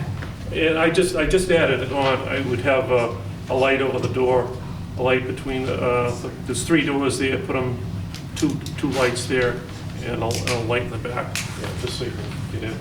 And they would all be just facing down, they're not gonna, light will not spread out to the neighbors. But that is a business right next door anyway. And one of the things, Paul, that I think we'll need to specify when we look at the, when we go to site plan conditions, a lot of this property is used for storage. I think one of our standard conditions is not storing on the site, so I think we need to, it's the existing use, so it's kind of, I don't have an issue with deleting it, but just to make sure that we do that. Because if you look at the satellite image, it's pretty obvious. There's a whole bunch of stuff that gets stored there before it goes on a site. So. But is that storage for construction? During construction? No, that's the shoring business. No, I mean, but the comment in the findings. No, it's typically no outdoor storage. Okay. Yeah. But yeah.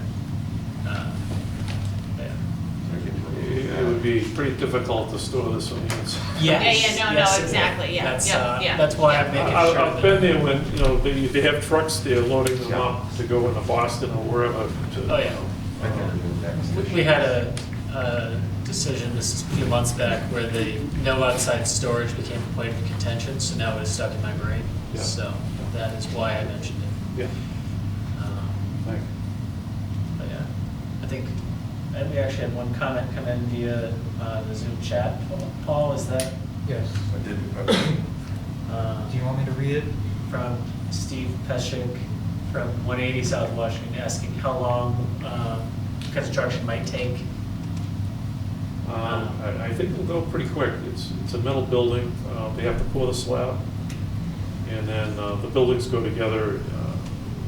Once they started, the building should be up in a month and a half. It should be done. Yeah. I'll say 4 to 8 weeks generally. Yeah. Do you agree, Dave? What's that? The length of the time for the construction, it'll go quick once you start. Yeah. It's all prefabricated, designed, ready to just assemble right on site. And the foundation is already designed, and it's just a matter of getting the ball rolling. The construction is always the easy part. That doesn't sound very nice about the town permitting process here. I don't know. Well, I'm not so much that, but just the logistics and paying for it is not part of it. That is certainly true, yeah. Okay. Any other questions from members of the board regarding the project? Any questions from the members of the public who are here? Not seeing any, so. So are you looking for us to close the public hearing? Well, I think Alan just Oh. made a motion to that. I'll second. And thank you, Alan, for the motion, and Steve for the second. Is there any further discussion to close the public hearing on the site plan review? Hearing none, Wayne, I'll start with you. Yes. Steve? Yes. Alan? Yes. Julie? Yes. Kevin? Yes. And I will vote yes. So the public hearing is closed. Is there any further action people would like to take? Motion to approve SP 13548. I'll second that as well. Thank you, Alan, for the motion, and Steve for the second. Is there any further discussion on the motion to approve? Hearing none. Wayne? Yes. Steve? Yes. Alan? Yes. Julie? Yes. Kevin? Yes. And I will vote yes. That concludes our agenda for this evening. I'll motion to adjourn. Do you have to do anything with the bills, or you're good? I just have to sign it. Okay. Second. Thank you for the motion and the second. Is there any further discussion? Hearing none. Wayne? Yes. Steve? Yes. Alan? Yes. Julie? Yes. Kevin? Yes. And I will vote yes. We are adjourned